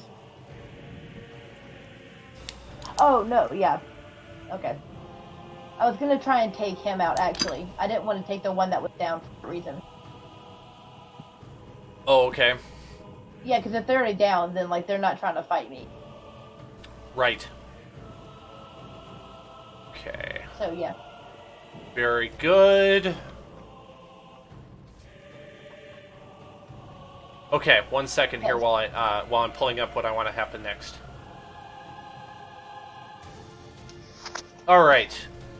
Appearing from down below, coming up the steps and charging at you at full tilt are some new enemies, and I don't think I have tokens for these. Oh, I do. Nice. Thank you, Tomb of Annihilation. What size are they? They're large. Okay, that's the right size then. Alright, 3 new enemies appear and literally bowl over the pirates. They just push them out of the way. One of them attempts to gore you, Velmira. Oh god, what do they do to hit though? +6 to hit. I have to roll No, physical not even dice for close. this one. Oh no, that's just their modifier. Oh Wow. shit, okay. No, you're fine. He got a nat 1. Thank God. Instead of goring you, he actually passes you by accident. I guess I understand gore is not the same as charge, but in this case, I'm kind of like pretending they're the same a little bit. Go for it. Just for the sake of roleplay. Oh no, he does have a charge. We're gonna roll with what I already said, and the other 2 are gonna make great axe attacks at you. So prepare yourself. They got nothing. They got something. My girl is tough. All right, I've got an 18 and a 19. Only one of those hits. Wow. Dang. Wow. Wait till we get her magical plate armor. You'll never touch No, you guys, you guys have really become powerful. All right. Are you serious? You're taking 7 damage. Piercing. Oh, I read that wrong. Oh, no. Take that back. I rolled the wrong dice. I'm sorry. It is 13 slashing damage. That's what it should have been. That one got me a little bit more. Like I'm Sorry. still good, but like I read the wrong one. oh, you're good. Okay. Those guys come up, and then it's off to the guys who are trying to attack Gedlin. This guy gets up to the cannon and starts using his action to reload it. Gedlin, you're going to be beset by 3 more pirates who are going to all make attacks on you. They will try. You will try. All right, 14, 8, and natural 20. Only the natural 20 hits. Okay, so you're gonna take 12 slashing damage as the scimitar slices across your chest, doing a moderate amount of damage.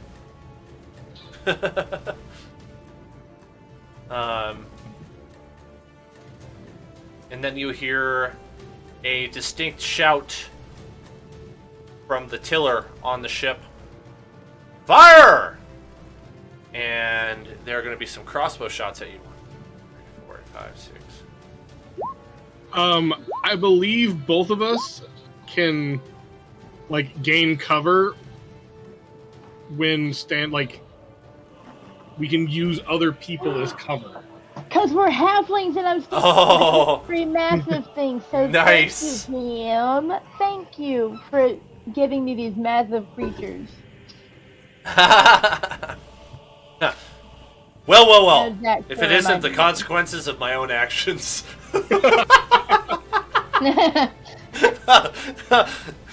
Well, or my, how the turntables. So I'm pretty sure all of these miss because at their best, they got a 9, 14, 9, 14, 5, and 4. And that 4, oh, sorry, that was a natural 1, not a 4. And I don't think any of those hit you. Yeah, and they weren't aiming at Velmira at this time. They were just aiming at Gedlin. So, you're, like, saved by, it's like, not even by disadvantage. Or -2, I mean. You're just saved by the suck. So, with that, one other thing happens. A ballista bolt comes flying through, and where did I have the ballista? Oh, did I close the ballista? I don't know why I closed that page. I need that. Let's see, 3d10 piercing. Let's see if the 3d10 kills one of those Minotaurs. It's also got a hit. Those are d12s, Dan.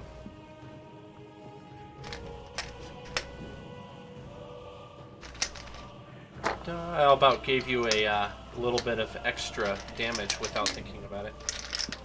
Alright, and the shot 8 plus 6. Oh, that hits. Alright. Minotaur, how do you fare? 24 damage on the lead Minotaur. As there is now a ballista bolt sticking out of him. He goes... You know, it lets out a...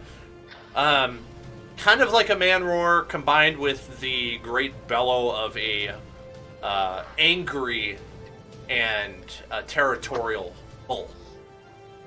And takes a knee for a second. Catches breath as he's been staggered. Top of the round. Top of the round. All right. I would like to make 2 Eldritch Blast attacks against the guy operating the cannon. And I want to yell to Velmira, help me disable this cannon! I gotta move! Give me a second! You could disengage and fly, just saying. Yeah, you could. I could. I should do that. Yeah, I'm gonna do that. Does a 21 hit? Yes. That'll be 8 points of damage for the first attack. Alright. Does an 8 hit? No. Okay. Regardless, I will look at one of the dead bodies of the men that I have slayed, and I will say,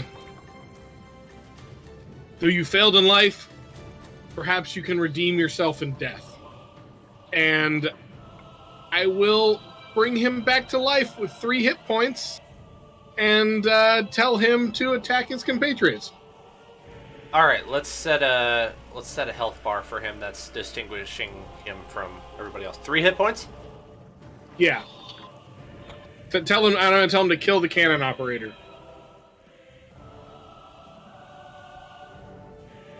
Okay. Zombie pirate. Is that visible to you? Yep. All right. He's not a zombie. He's him. Oh, he's not a zombie. Okay. Like, don't use the zombie stat block. Just you. I mean, you call him a zombie if you want, but I was just gonna use his normal stat block. yeah. We'll go with reanimated zombie, or I mean reanimated pirate. Okay. So he's gonna. Does he use his scimitar or his light crossbow? Scimitar is 1d6 slashing. Light crossbow is 1d8 plus 1 piercing. But he's obviously at melee. Scimitar, range. probably. I mean, yeah, he's too close to use the crossbow. Oh, So- he got a natural 20 for 20 damage. Holy cow. That's the highest that any of them could roll, really. That's impressive. It's almost the highest he could roll. Wow. Alright, that guy collapses to the ground dead. Oh, I just accidentally changed every single one of those. Guys. Dang it. Can we tell if we're gaining on our ship or not? This is a good question because I was about to actually answer that once the enemy's turn comes up again. Okay. So yeah, once Valmira goes, then I got an answer for you on that. All right, so I'm taking it that the flying up and over is not a. Uses your action to disengage. Yeah, I am, Okay. and then I'll fly up over here. I think you have a bonus action, or not a bonus action, but you can use an extra attack, which wouldn't need an action, right? No, I can only use the extra attack if I use the attack on my first as an action. Yeah. Oh, gotcha. So yeah, so it says, hold on, just make sure I'm looking. Where did I That's go? probably a good thing. You can attack twice instead of once whenever you take the attack action on your turn. Yeah. Okay. Because I thought about that, but yeah. Yeah, it'd be kind of broken if you could do that, I guess. A little bit. All right. The ship has actually it has caught up almost completely to the Hanson, and to your great surprise, all of a sudden you hear the shouts of emboldened, courageous men, and you see, as you look towards the Hanson, men swinging from ropes that are tied on the mast as they swing over onto the ship that you are currently boarded on, and just before they land, a volley of fire arrows smack into the side of the ship and start a fire that begins to grow. The emboldened men that have landed on the ship pull out their swashbuckling swords and charge in on the group of pirates that Valmira was engaged with, including the Minotaurs. I'm not going to bother to put them on the board. For all intents and purposes, they're going to battle it out, and some of them are going to die. That's all that matters. For now. And That'll work. one more shot hits this pirate ship from the ballista, and this one was aimed specifically low and hits right at the waterline.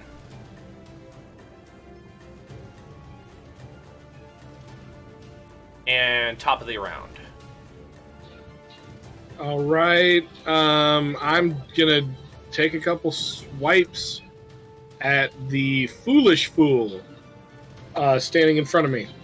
Foolish fool. You fool of a fool. Does Why a didn't- 9 hit? Why didn't Gandalf say it that way? No. How's about a 15? Yes. Okay. So I will booming blade this guy. So normal damage is 9 points of piercing damage and 4 points of thunder damage. If he moves on his next turn, he takes 2d8 thunder Well, damage. you ended up killing him. Oh, good. I love it when that happens. Aw. Anyway. Then I guess I'm gonna have my corpse puppet.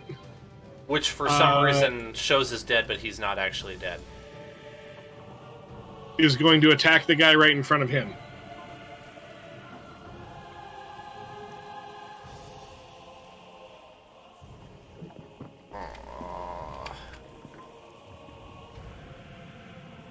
Okay. Scimitar attack again? Yeah. 16. That hits, and he does 6 slashing damage. Oh, wait, is your one in the What's that, Liz? the corpse puppet? Is that the one where he's deadly? He's the one right next to me. That one. Okay. Yeah. It's that guy. All right. Cool. I'll Who put a I'm little now pip. naming Joffrey. We'll put a little pip on him. Joffrey. Royto. Gedlin, what else? That's my whole turn. Okay, Velmira, your turn. You already know. Out comes the battle axe.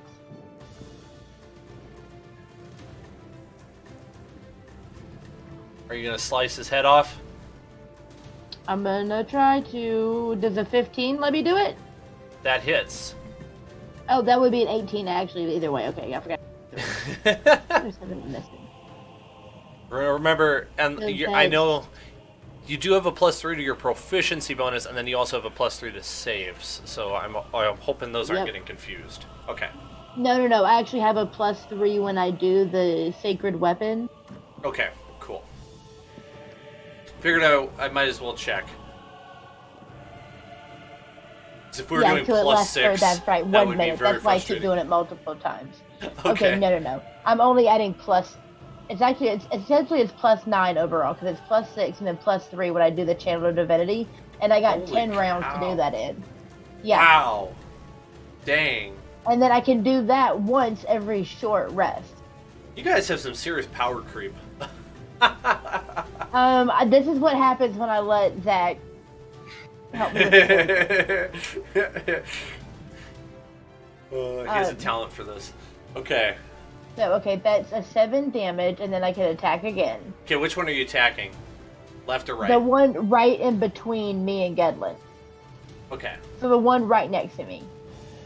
And then that's a 19 to hit the other one. So, Same guy, just second attack. yep, 9 points of Alright. slashing He- damage. He is dead as well. And then that's my move. All right. 1, 2, 3, 4, 5, 6.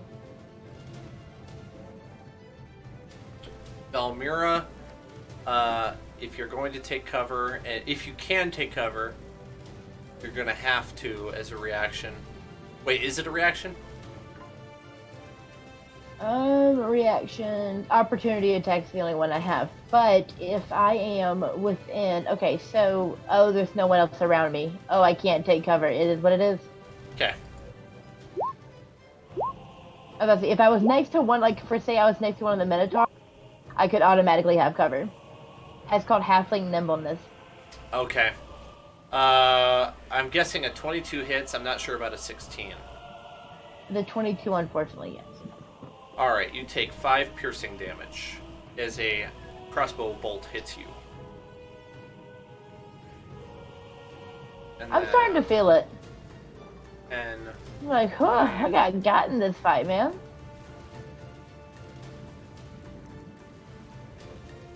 $20, $35. Great axe attack. Alright. Oh, I'm guessing that doesn't hit. 11 does not hit, I'm sure. Nope, thank God. Okay. That's it for them attacking you. One of the pirates goes down to a brave crew member of the Hanson. A crew member of the Hanson goes down. A Minotaur moves up and just completely slaughters another guy, and then takes a couple stabs and loses about half his health. And the ship is starting to pull to the right. Very noticeably. It's no longer tracking straight towards the Hanson, and the fire has spread upward and has caught on the sail. And the sail has immediately gone up in a very big flame, and the ship has lost almost all forward momentum. Fire is now starting to engulf the entire deck, and several of the crew of the Hanson are retreating towards the prow, where they run and jump off of the, I don't know what it's called, the beam that sticks off the front, in an attempt to make it back to the Hanson. Ooh, we gotta catch someone and fly them back. They don't know that. We absolutely can go flying back. No, but I'm gonna like grab one of the Hanson crew by their shoulders, like right underneath them, like a tiny cherub hook, and fly off with them. Is that possible, Zach? I don't know if that's possible. So, I know you can grapple something a size bigger than you, but like, if you're gonna carry somebody, I think you still have to be strong enough to carry them. Right. So, like, I don't know. I mean, she does have like a 16 strength. So, like, It takes but one person. let me put it this way. Gedlin's not carrying anybody. It's like a But child that's trying to pick up a full-grown human and fly. That makes sense. Yeah. Okay. Yeah. It's a good idea. I don't think it's going to work. Okay. So does that mean you two are abandoning the enemy ship? Yep. Yeah, with that Minotaur coming up, I'm gonna feel like we kind of did what we came to do here. I would like to go up and like whatever part of the whatever part is holding the sail on, I want to cut that so the flaming sail falls down on the enemy. Nice. Cut some of the rigging. Nice. Good job. Good looking out. And then fly over. And let us be gone. Abandon them to their fate. Or abandon them to their chosen fate. Well, you guys did an excellent job. You fought off the pirates that attempted to attack. So far, your cumulative experience is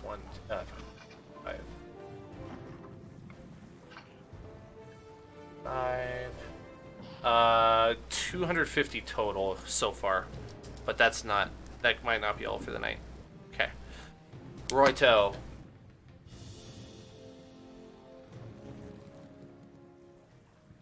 All right, you make it back to the ship, and despite it being an exciting victory, you now see that the things maybe didn't go quite as well as you had perceived.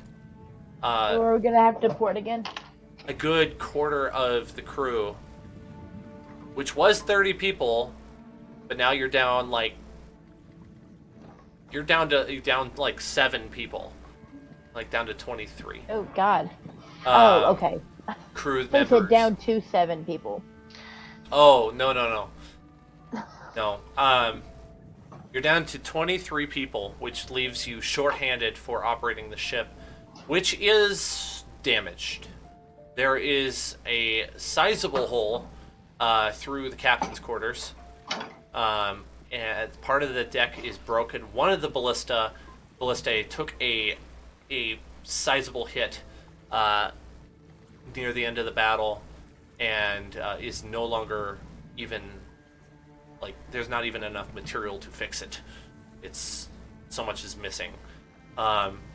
There's several tears in the sail, and the ship is slightly listing to the port side. The men are gathered on the ship, tending to the wounded. Those who are wounded are not wounded fatally. Anyone who was going to die has already died. And the captain is speaking with the first mate on the top of the ship. as you hear the screams of a man in just absolute rage from down below. Oh, is that the prince? You don't know, you haven't seen him. Well, I want to find out. At some point, though, I want I think lay on hands for some of the crew.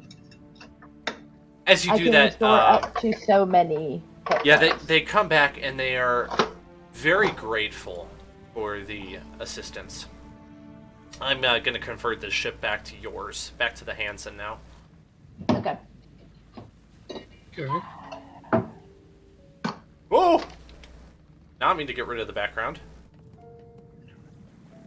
Well, that kind of did what I wanted. Alright, that works. Okay. So you guys are back on the ship. How are you doing health-wise? I should probably actually cure some of mine because I'm actually down to half. I forgot about that for a second. I am hurting. Not too I'm bad. about I to only score. took the 15 or whatever. You only took 15? Hold on. Let's see what I can do. Or no, not quite. 12. What's I took 12. Valmira at? What is Valmira 37 have? out of 60. Okay. Let me fix mine here. I'm at 33. 1 second. There's a few things I can do. The fisherman is up on top, looking over a dead man that is on the ground, and he's sobbing, and he says, "Nice day for fishing, ain't it?" Oh no. What Starting happened? to think this guy might have the touch of the tism. Oh my god, you're the worst. Trust me, this guy is going to be a recurring character who's going to bring you all sorts of joy and mirth. Yay! Uh,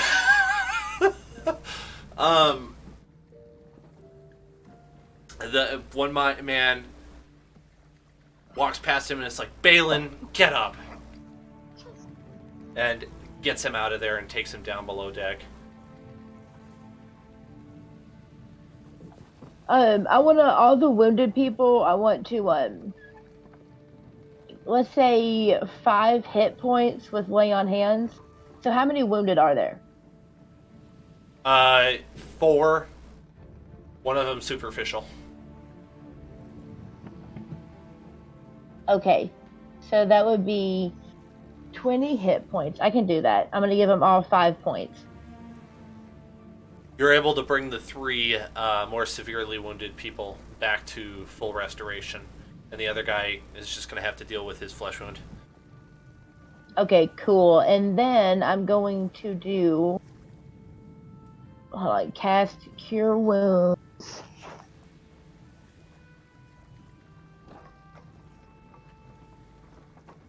At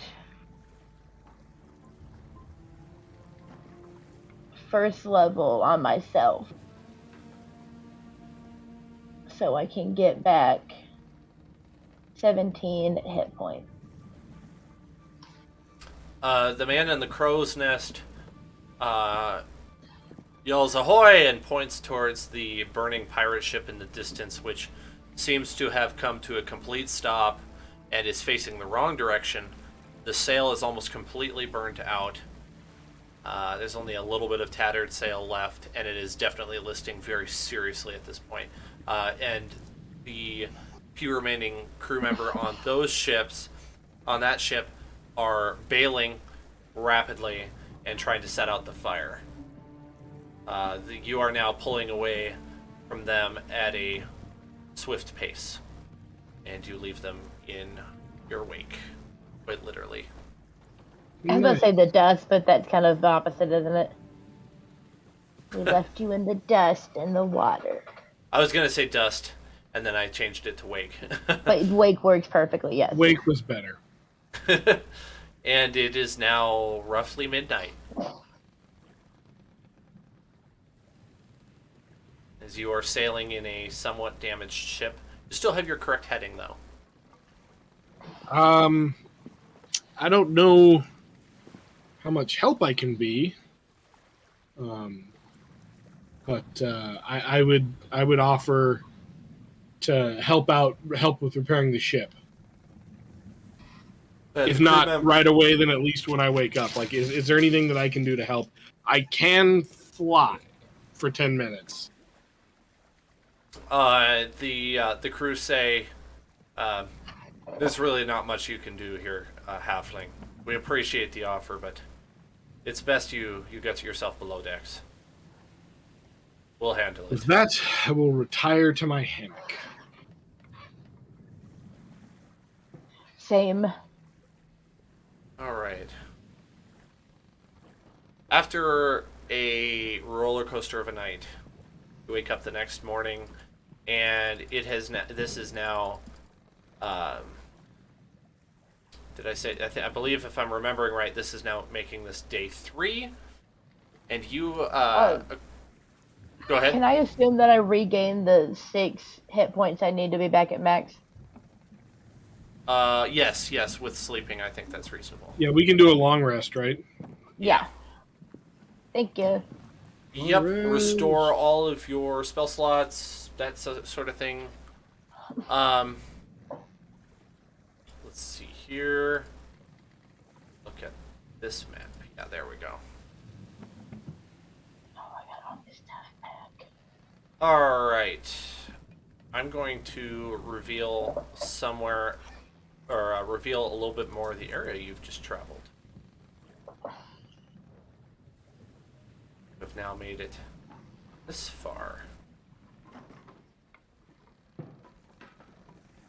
So, still no land in sight. Actually, hang on. Not quite correct. There we go. That's more like it.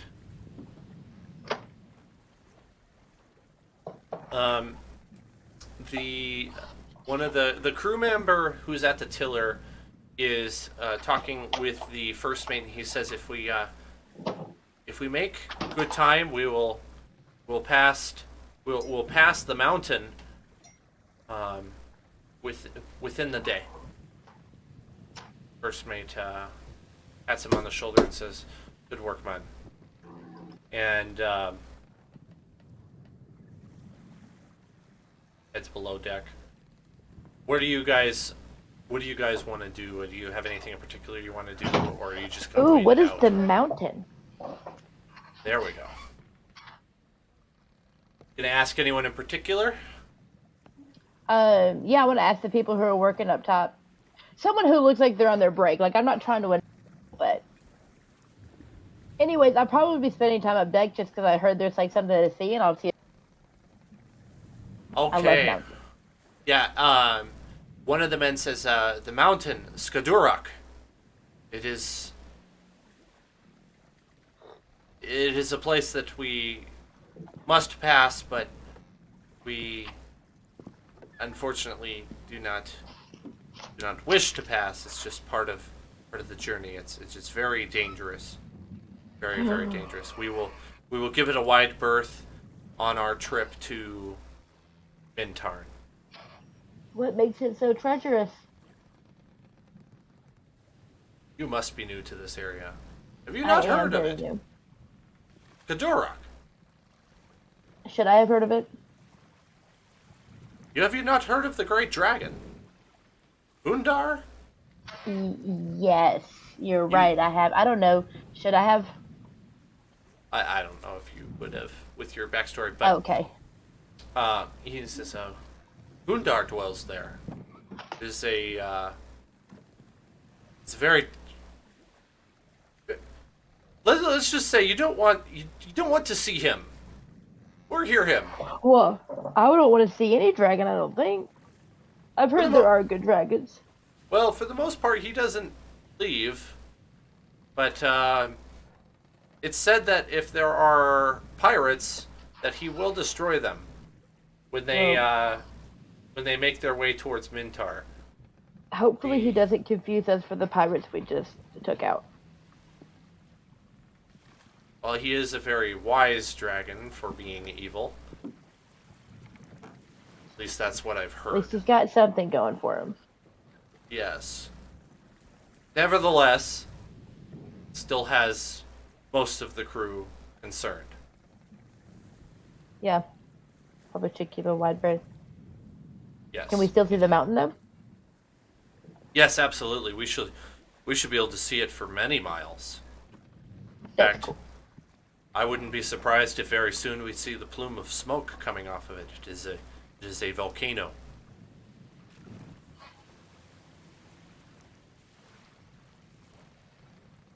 Within Well, good luck, everybody. within an hour or so, you start to see a haze on the horizon. A gray haze. A little more time passes. That haze is less of a haze and more like a thick cloud of smoke that is moving along the water. A little bit more time passes, and you can see a very distinct ash cloud that is coming out of a little tiny tip that is off in the distance, just sticking up out of the water. Has anyone ever heard of a volcano? I'm not too sure about these dragon things. I know they exist, but that looks bigger than a dragon. Oh yes, Skadurok is just the mountain. Right? Is it? You said it's a volcano. It looks like it's about to erupt. Oh no, this is normal. This happens all the Okay. time. Okay. Okay. Well, good to know. Thank you. Yes, I have been past it before. It is a foreboding sight, to be sure, but You can see. So thank you. That it was a little bit shocking when I laid. yes, I don't imagine most people see this sort of thing in their life. You know, where there's smoke, there's fire. So Yes. Well, he is a red dragon. this makes even more sense then. Yes. Hundar lives in the mountain, though I cannot imagine what it must be like. How much longer do you think until we have till? I'm just. Say that again? How much longer do you think we have until Chult? Oh, it may be several weeks before we make Chult. Well, I hope life doesn't keep us too much on our toes. Indeed. Mine are still sore from the last encounter. Oh, believe it or not, that was probably nothing. I don't think the ship would believe that. I mean, I could. Yes. We did lose a quarter of our crew. A good bit, but yeah, like I was saying, I don't think the ship would agree that that wasn't that much. I don't think it's as bad as it could have been. For sure not. For sure not as bad as it could have been. With that, I must agree. Yes. But we've done a decent job patching her back up. I think you have, but I'm still assuming that like we've moved our stuff to one side of the ship, so it'll like keel back the other way. Things seem mostly ship shape now. But Okay. once we make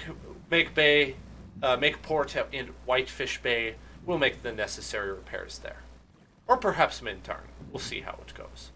I would ask the captain if you're that concerned, but I don't think he is really calling the shots. It's probably the prince who is deciding where we're going. Yeah, what was that shout earlier? Oh, that? He lowers his voice. You probably don't want to talk about it much. That was the prince. I know. He I thought so. is an arrogant fellow. I've heard. That's all I'm comfortable saying. No, I'm smelling what you're breathing. Gross. I have stepped on what you've put down. Okay.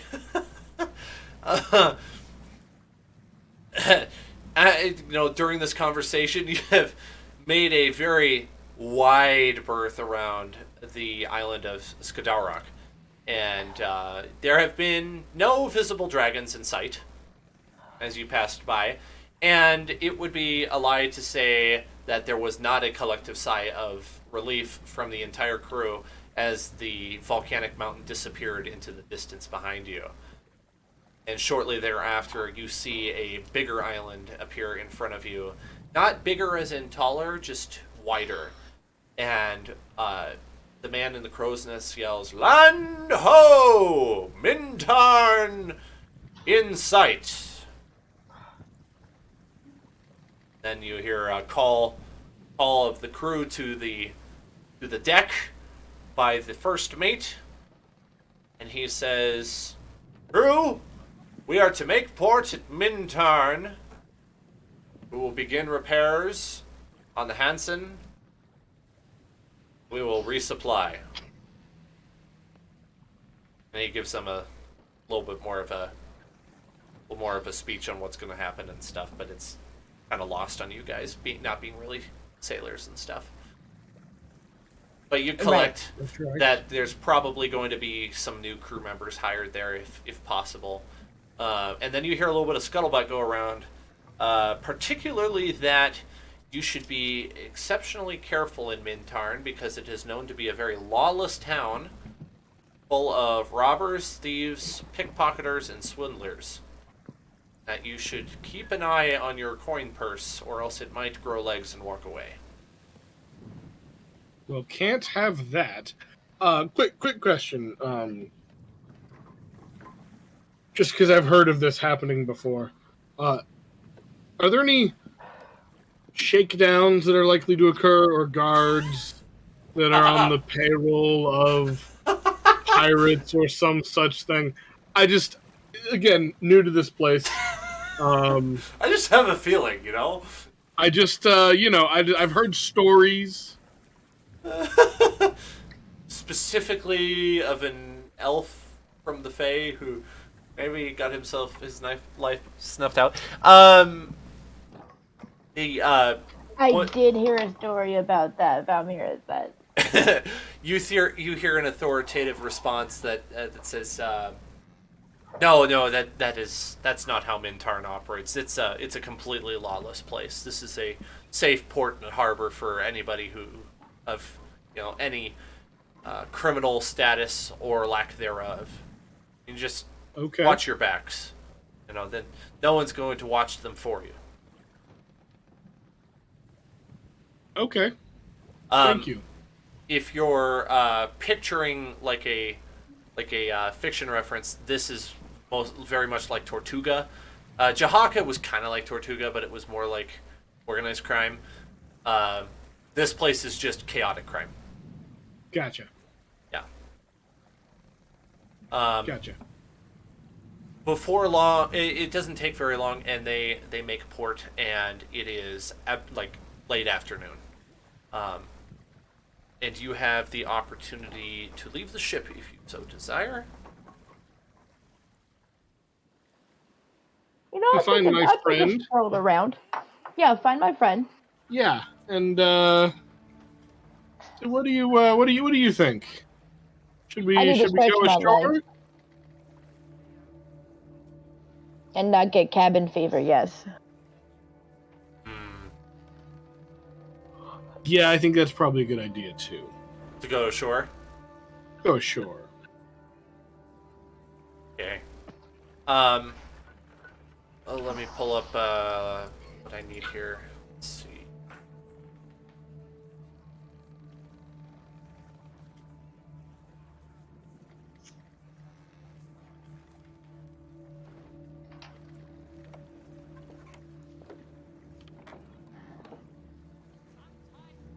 Okay. Yeah, I'm just going to read you a little quick snippet from the wiki just to further establish what I was saying. Mintarn is a popular safe haven for those fleeing the authorities, as well as neutral ground for conflicting parties to come to accord. This beautiful island asks no questions and turns no one away. So that's what you would have been told. I think I tell Galland this could be a oddly hospitable location. Like if you kept your head down, right?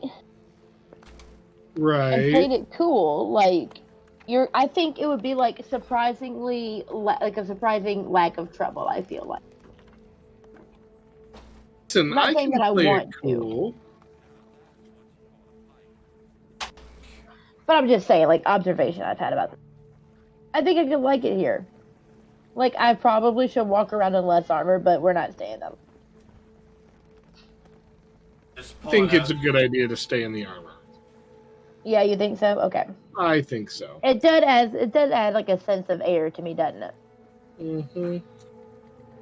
You don't want them to get the wrong idea. Like, maybe you're an easy mark or something like that. Right. I wonder how easy I would be without all the armor on. Hold on. Is there anywhere in particular you want to go, or do you just want to explore the port?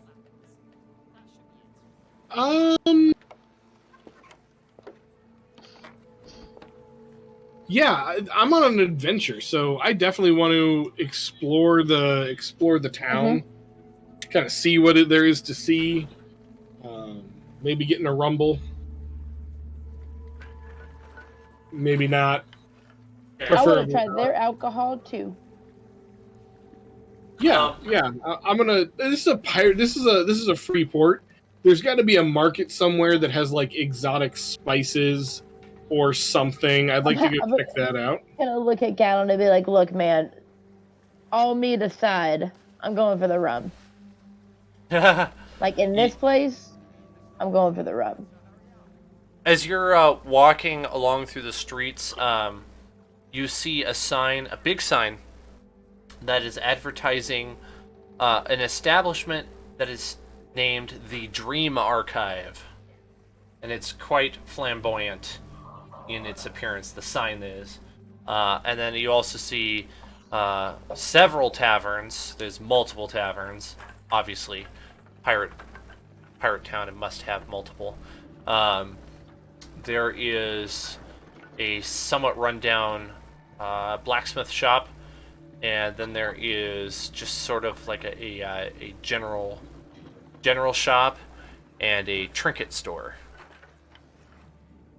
Well, I'm definitely checking out the Dream Archive because that sounds super cool. Val, you want to go check out the Dream Archive? I would love to. Can we check out the trinket store afterwards? Absolutely. Okay. I know you said trinket, but it sounded like you said cricket. So there is now also a cricket Yeah. store. Not the sport. Right. There's a place Actual that sells crickets. crickets. We got two crickets. We got It's little naturally crickets. We what got you'd blue find crickets. in We got green Tortuga. crickets. Yep, cricket store. Okay. We got the cricketiest crickets you could ever find. At the bottom of the sign, it says in smaller text, "There is a place where you can peer into the very dreams of your loving wife or the king or his horse." Are those our only three options? Or are those just like examples of things? No, those are just like examples. Okay. So I can peer into the dreams of like anybody. Potentially. First of all, this seems shady. It seems real shady. This seems like rate seeking.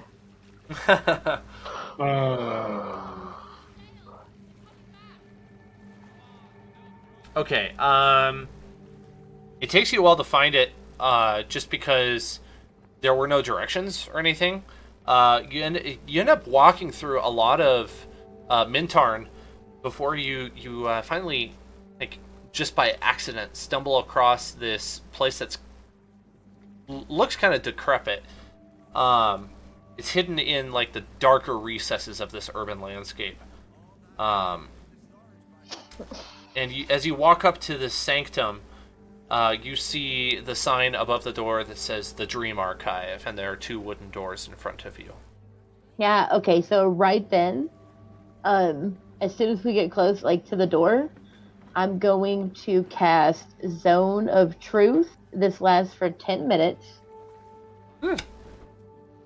And you create a magical zone that guards against deception in a 15-foot radius sphere centered on a point of your choice within range. Until the spell ends, a creature that enters the spell's area for the first time on a turn or starts its turn there must make a charisma saving throw.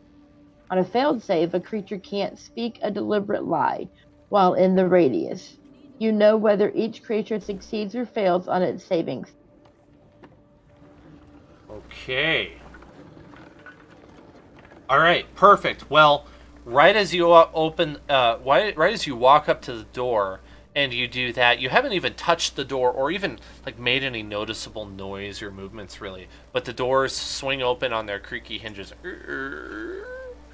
and and in front of you stands a high elf. Doesn't look foreboding or anything, but it's kind of an odd. Odd meeting. It seems somehow he knew you were going to be there. Interesting. It says, I am called Amaro. You have been foreseen. So, if I have this casted on the thing in front of us, and we have been foreseen, he's not lying. What's the DC again? Oh yeah, it's attack save 14 charisma. Okay. And if he... Okay. Well, he beats that roll. Let's just say you're not sure if he is lying or if he's telling the truth. Damn. Okay, sorry, I shouldn't say that. But yeah, I didn't realize that for the whole 10 minutes, and he can say whatever he wants. I didn't realize that. Shoot. Well, and he could have been telling the truth, and you'd have no idea the whole too. time, right? Right. Good for him either way. Says, follow me, and I will check you in. He turns and he walks towards a desk that is just right beyond the doorway inside of the building, only a few paces away. On that desk are several books and scrolls that he's arranging, and there's an ink, quill, and pen, whatever. He says, let's see here. What brings you to the Dream Archive?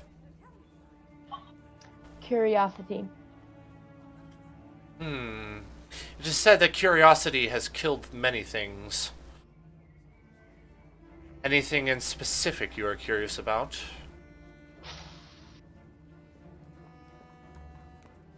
Well, now I'm not so sure. I want to know what the Dream Archive is. What do you do here? Yes.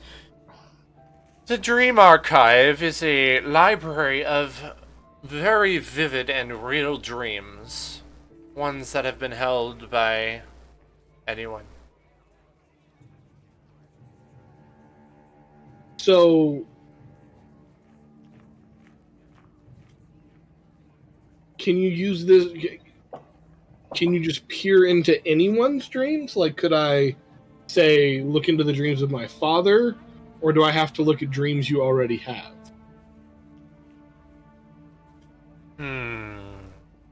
For the right price, you may gaze into the pool. What's the price? For that, I must have you roll a charisma check before I can answer. A charisma saving throw type thing? Nope, just a check. Just to Okay. see if he likes you, basically. He buys you. 18. Okay, that's great. That works. He says, let me think about it. What dream in particular do you seek? Or what individual do you seek to read the mind of?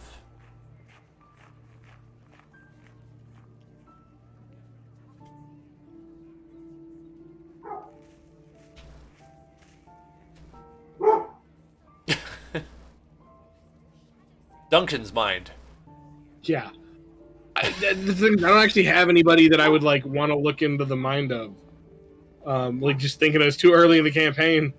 Well, I don't have any enemies yet. Yeah, exactly. Well, you do have the option of coming back at any point, but I mean, obviously that's really inconvenient. But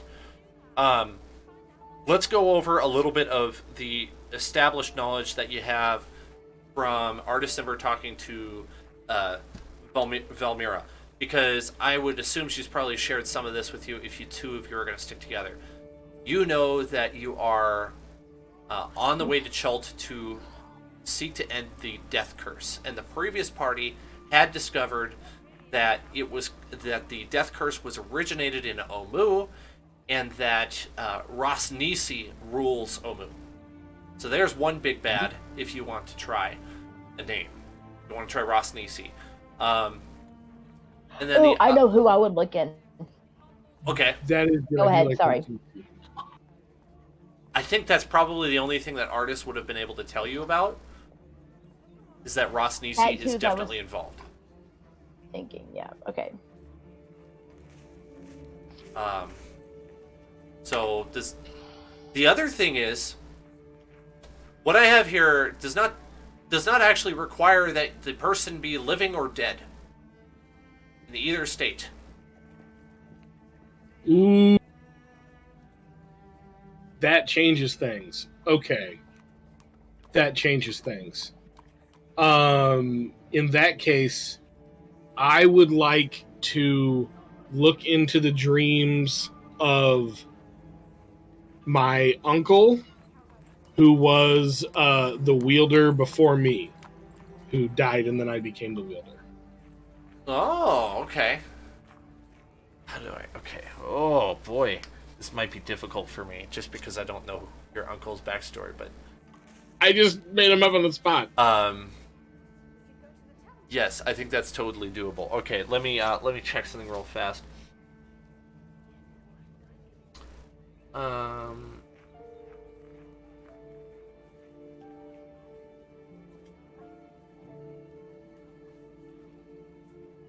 Amaro offers to check the bookcases to see if there are any currently recorded memories of your uncle.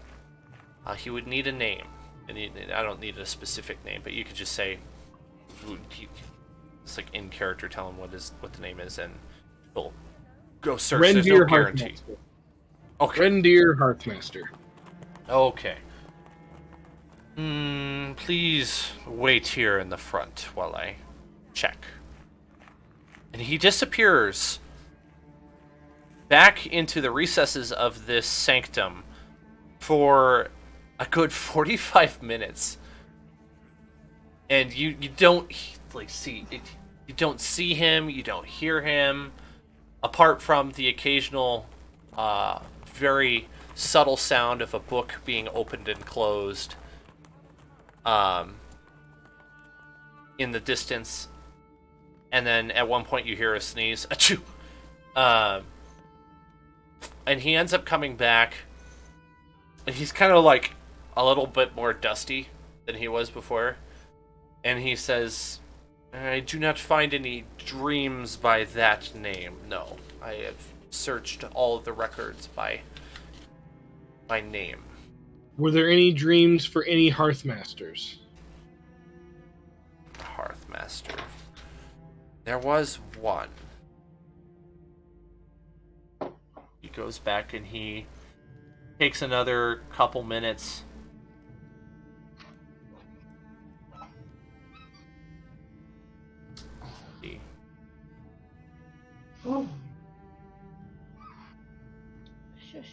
All right.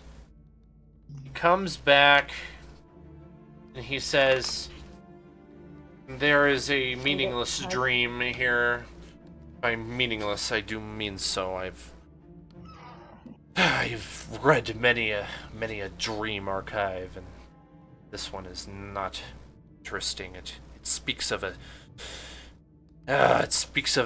recipe for a specific ale. It means nothing. Yes, that one. How much to see that one?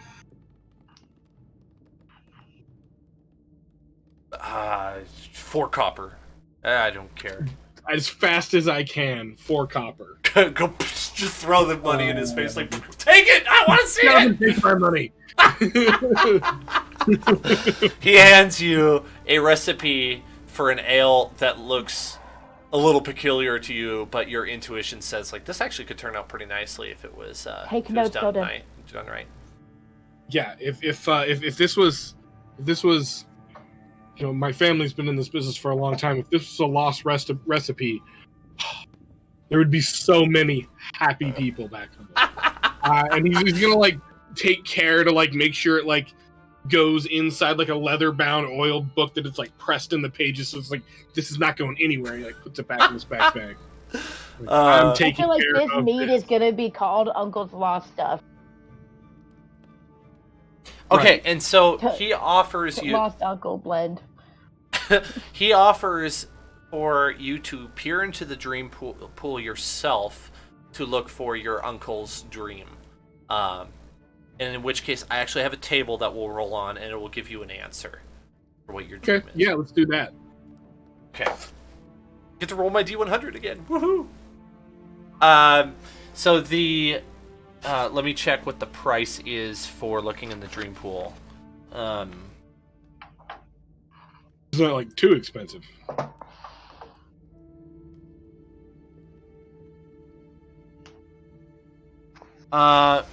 It doesn't say, so I'm going to roll 1 gold to peer into the dream pool.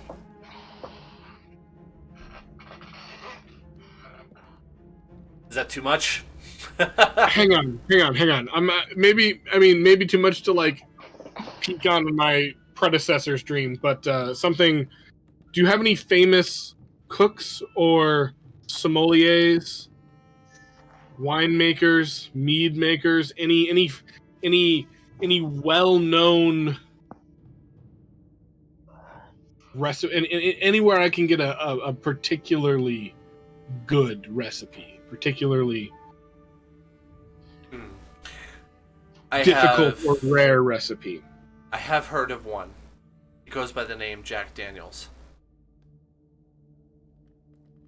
All right, let's check out this Jack Daniels fellow. Strange name, but you know what? I've heard weirder.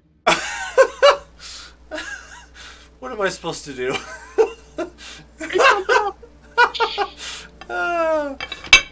I'm just that kind of guy who just does references. He says you'll be able to find it if you peer into the dream pool. Absolutely. Here's a gold. Most likely. 62. Okay. I need to roll a 10. That is a series of rolls here to determine how it goes.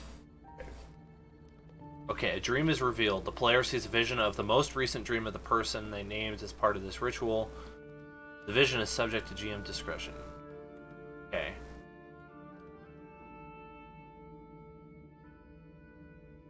Well, this isn't exactly what I thought I was doing.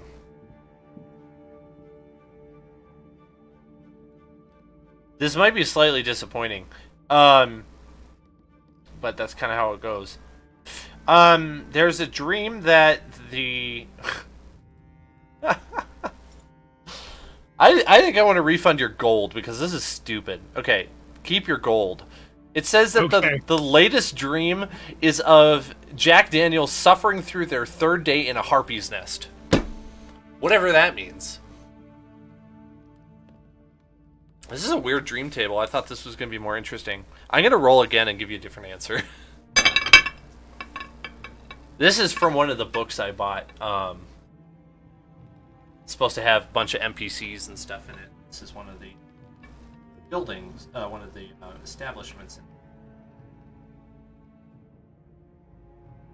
Long time to roll. Bullet. 35. Mira, are you taking swings at people? Me? You just rolled the hit. No, I didn't. I haven't been touching my computer. Oh, weird. It just popped up on my screen and said you rolled a hit. No. That's weird. No, I'm not taking swings at anybody. I'm trying to figure out what fascinating things you're gonna learn. And I'll probably like flip through some other dreams as I see. Like I'm envisioning laid out as like a museum As for you anyone like not viewing into the pool. look into the pool, Gedlin, what you see looking back at you is another pool in a library exactly like the one you are in, and there is a man there who looks.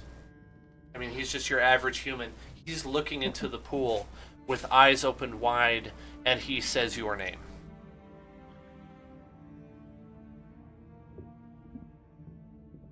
Interesting.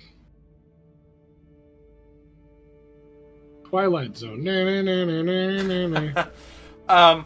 Your intuition would probably say that this place is kind of a little bit of a, not exactly what it's, like, advertised to be. It's like a little bit of a hustle. Yeah, exactly. Like, it's kind of interesting, but it's definitely not what it seemed like when you walked in. Okay. Hey, you know what? I was able to get an absolutely wonderful, hopefully, recipe for 4 copper from potentially recovered a family secret. I am pleased as punch. I will speak with. I will speak with this if you come across any other dreams or information like this. I'm gonna like knowingly pat my like backpack where he saw me put the recipe. I would be most interested. Indeed. Well, not as many people come to the Dream Archive anymore, but I do record dreams quite frequently, so I see them in the dream pool. But it is quite taxing. Well, visitors, is there anything else I can do for you? No, I think I I'm good. would like to. Is there any way, like, sorry, what was it? Do we have to roll out the dream thing, or can I see like specific? Like, can I ask to like see like a specific like kind of dream? You Like, can if I try. wanted to see, It's the going to be dreams hard, but you could try. but that makes sense. If I wanted to see the dreams of the people of Cholt, could I do that?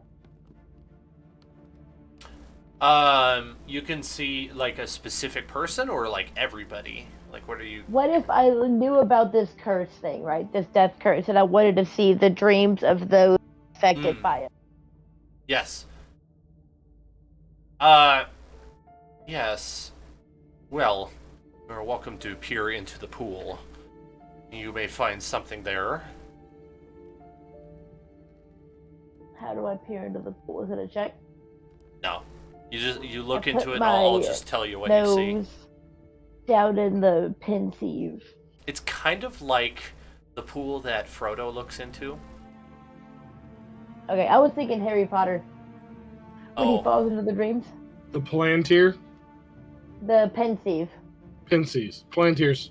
Palantir Tolkien, yeah, it's the balls. are like they're crystal ball the things. orbs with that Yeah. the black ones. They look like giant marbles. So as you look into the pool, you see shreds of multiple dreams of people fearing their loved ones dying, people of who are afraid to go into the jungles of Chult because of the undead there. You see one specific vision of several adventurers accidentally releasing a very serious necromancer into the jungle. Irresponsible. Right, who would dare Fucking do so? amateurs going in to do these jobs. You know what I mean? Like, Right. what are they even right. doing in the jungle? But And I'm assuming none I of don't know why those- they're there. I shouldn't say jobs. Like, what are they going on a hike or something? I bet Well, they're one of it's, those, like, caravan, like, It's a people. shred, just the tiniest little shred of a dream, and then all of a sudden, your attention is directed to something much stronger, much more serious, something that has been plaguing a specific person for quite a considerable time, and you see in front of you a woman wrapped entirely in bandages, who is doubled over, who has a very hoarse voice, inside of an ornate place in the city of Yanzaru. who is very close to death. Bummer. Ooh. She must be one of those affected by this awful curse. And I'm just going to tell you out of game. Your characters I wouldn't would understand this. It is Jessamine that I'm describing. I That's what I figured, was yeah. thinking. Yeah. Like, I would hate to see how wonderful her life has been so far. This cursed thing. Right. Clearly, she trusted the wrong morons. Adventurers, save me. Okay, we'll do it. Actually, never mind. Turns out I don't know how. I don't know how to save you. And that is all that the dream pool tells you, Velmira.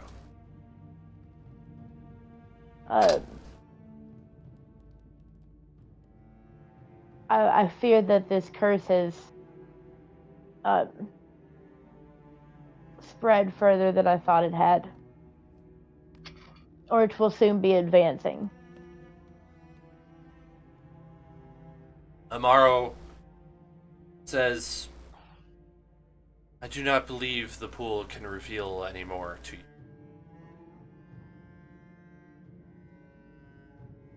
And I look at him and say, I hope it's revealed. And He says, will that be all visitors? Yes, thank you. Indeed. Goodbye and farewell. Until good night. next time. If that time ever occurs. And the doors, he opens the doors and he ushers you out and closes them with his same odd air of mystery. And if you guys, I feel like this is probably a pretty natural stopping spot for tonight. What do you two think? I For believe me? so too. You think so? Yeah.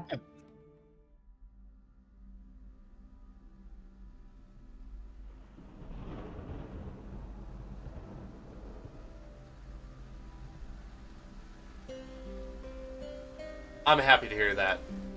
I'm excited for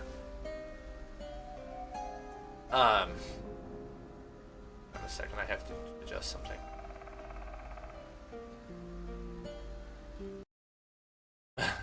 for not Valerie to do something. There we go. So yes, the idea here is to somewhat slowly reintroduce you to Chult and to the Tomb of Annihilation, since your characters are definitely definitely seeking out ending the death curse. Some time has passed since the last party has died, which was revealed to you with the vision of Jessamine there, who is basically a death's door. That is not to say that the death curse has claimed everybody. Some people are worse off than others. It stops anyone who is undead from healing at all. So if they take any damage in any sort of way, it can't be healed, and they slowly lose health continually day by day. So they have an ever-dwindling pool of health that cannot be restored at all, and even if you were to stub your toe, that's damage that you take.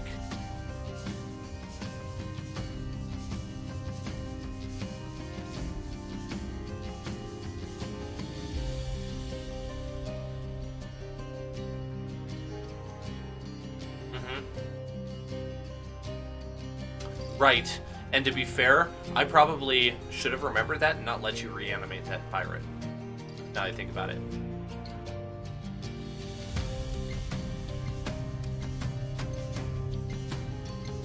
So that's a really good reason for why your character would hate the death curse.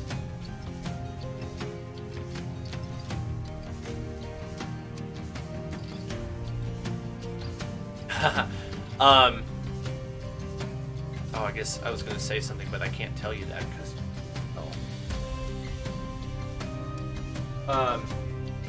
It's safe to say within a few weeks of in-game time, you're going to make it to Chult.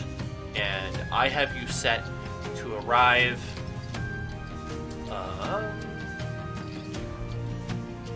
where was it again?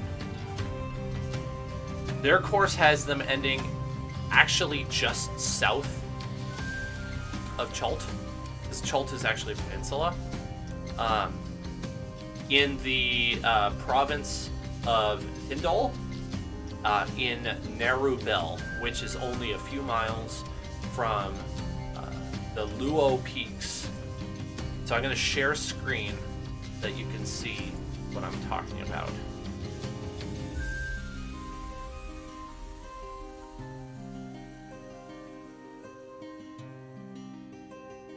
There we go.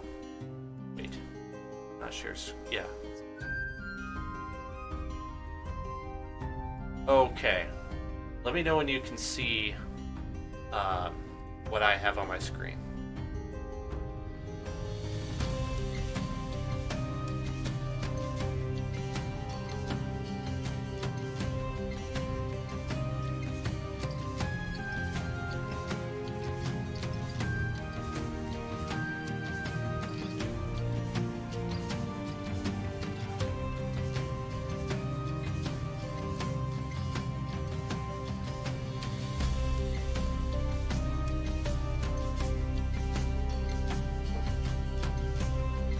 Alright, you able to see it? Okay, and are you able to see my mouse as well? Okay, you started here. You've made it all the way to here. I'm going to zoom out. This is where you are.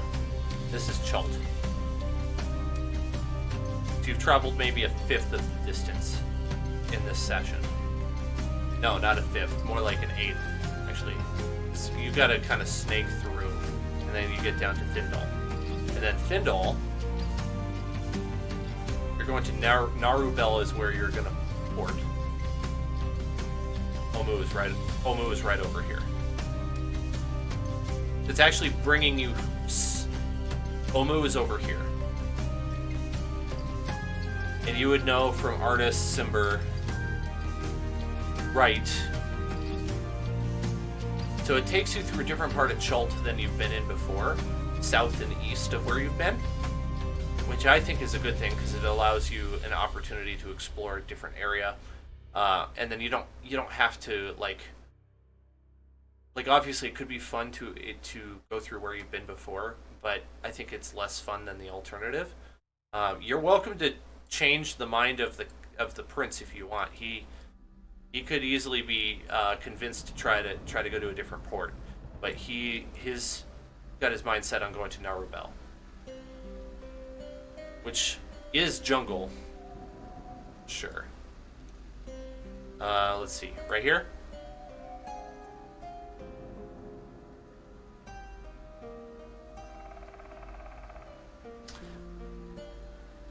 That's going to be difficult. This map doesn't show the fact that Mesro is actually gone. According to lore, it has disappeared. And that is what Artist Simber was looking for. You do have Port Castigar over there.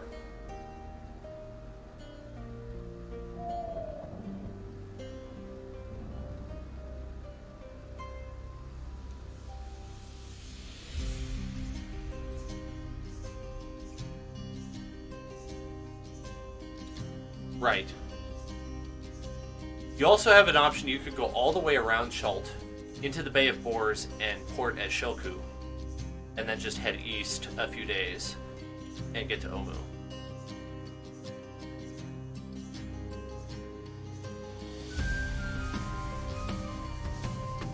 No, he is up here in Jahaka. At least last you knew, he was in Jahaka.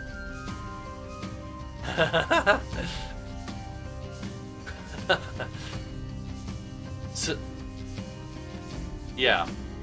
So that's... And the reason I bring this up is because, like, we didn't really have an effective session 0 for this new party.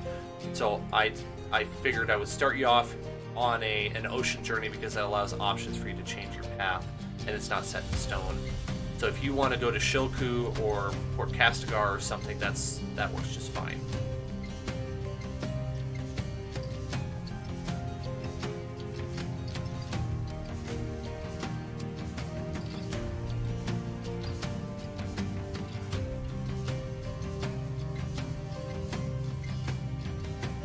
Right. You like that idea, Liz?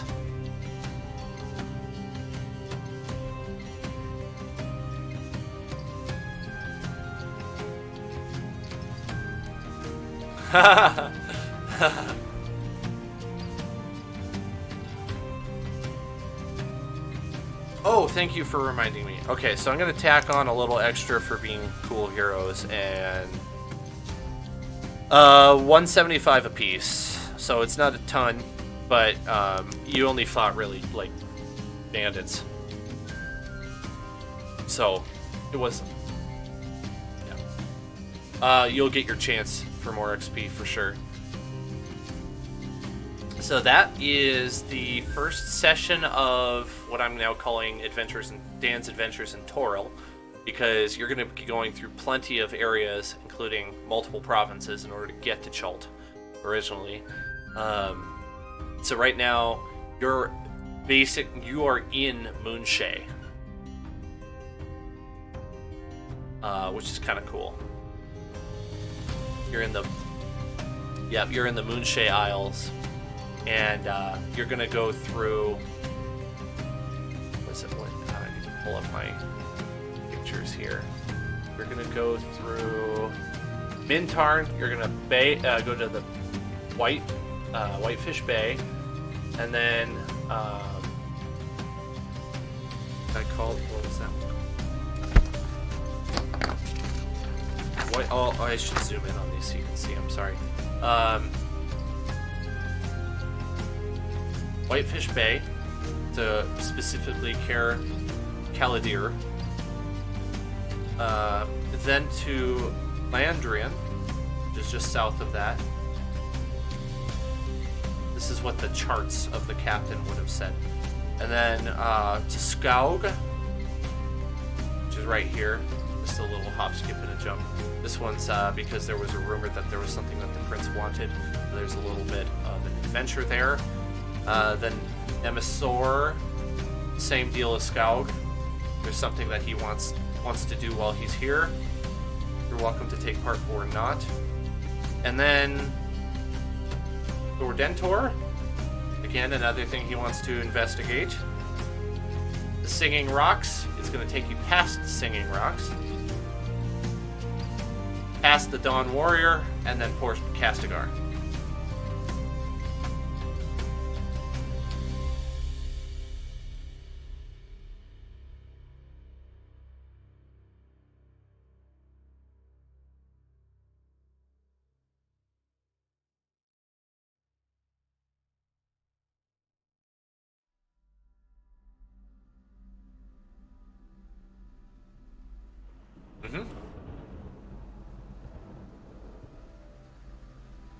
That's essentially what I have.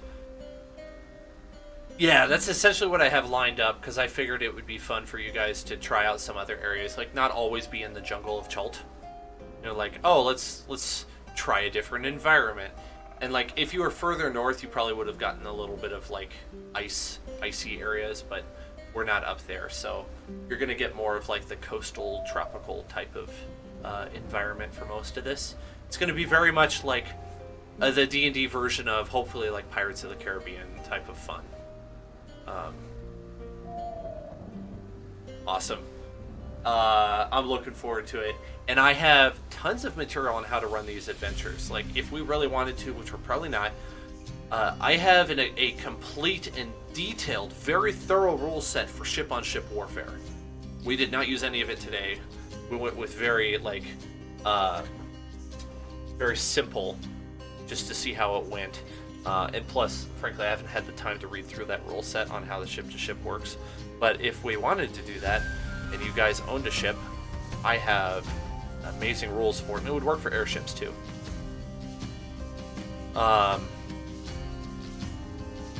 then I also have an entire book for Advanced D&D, so first edition, for nautical adventures in that sense. So I have a bunch of material that is still at least partially compatible with 5th edition, which can be adjusted as necessary to make it work. So you guys are liking, if you're liking the pirate life or the seafarer life, I can keep that going as long as you like.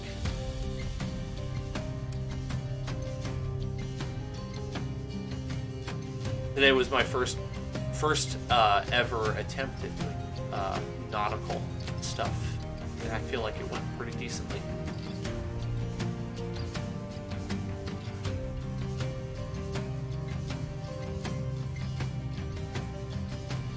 Oh,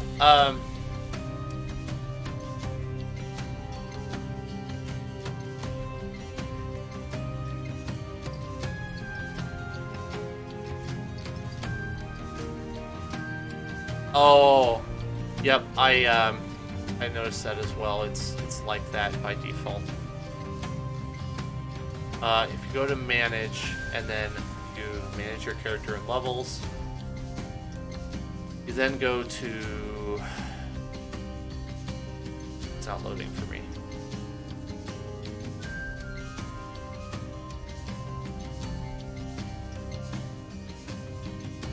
Oops.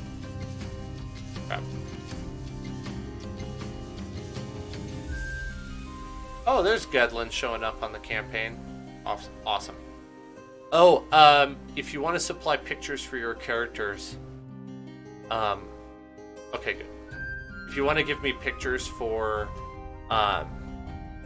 your character, I'd be happy to make you real tokens. Because right now I just have placeholders. I think that about covers it all.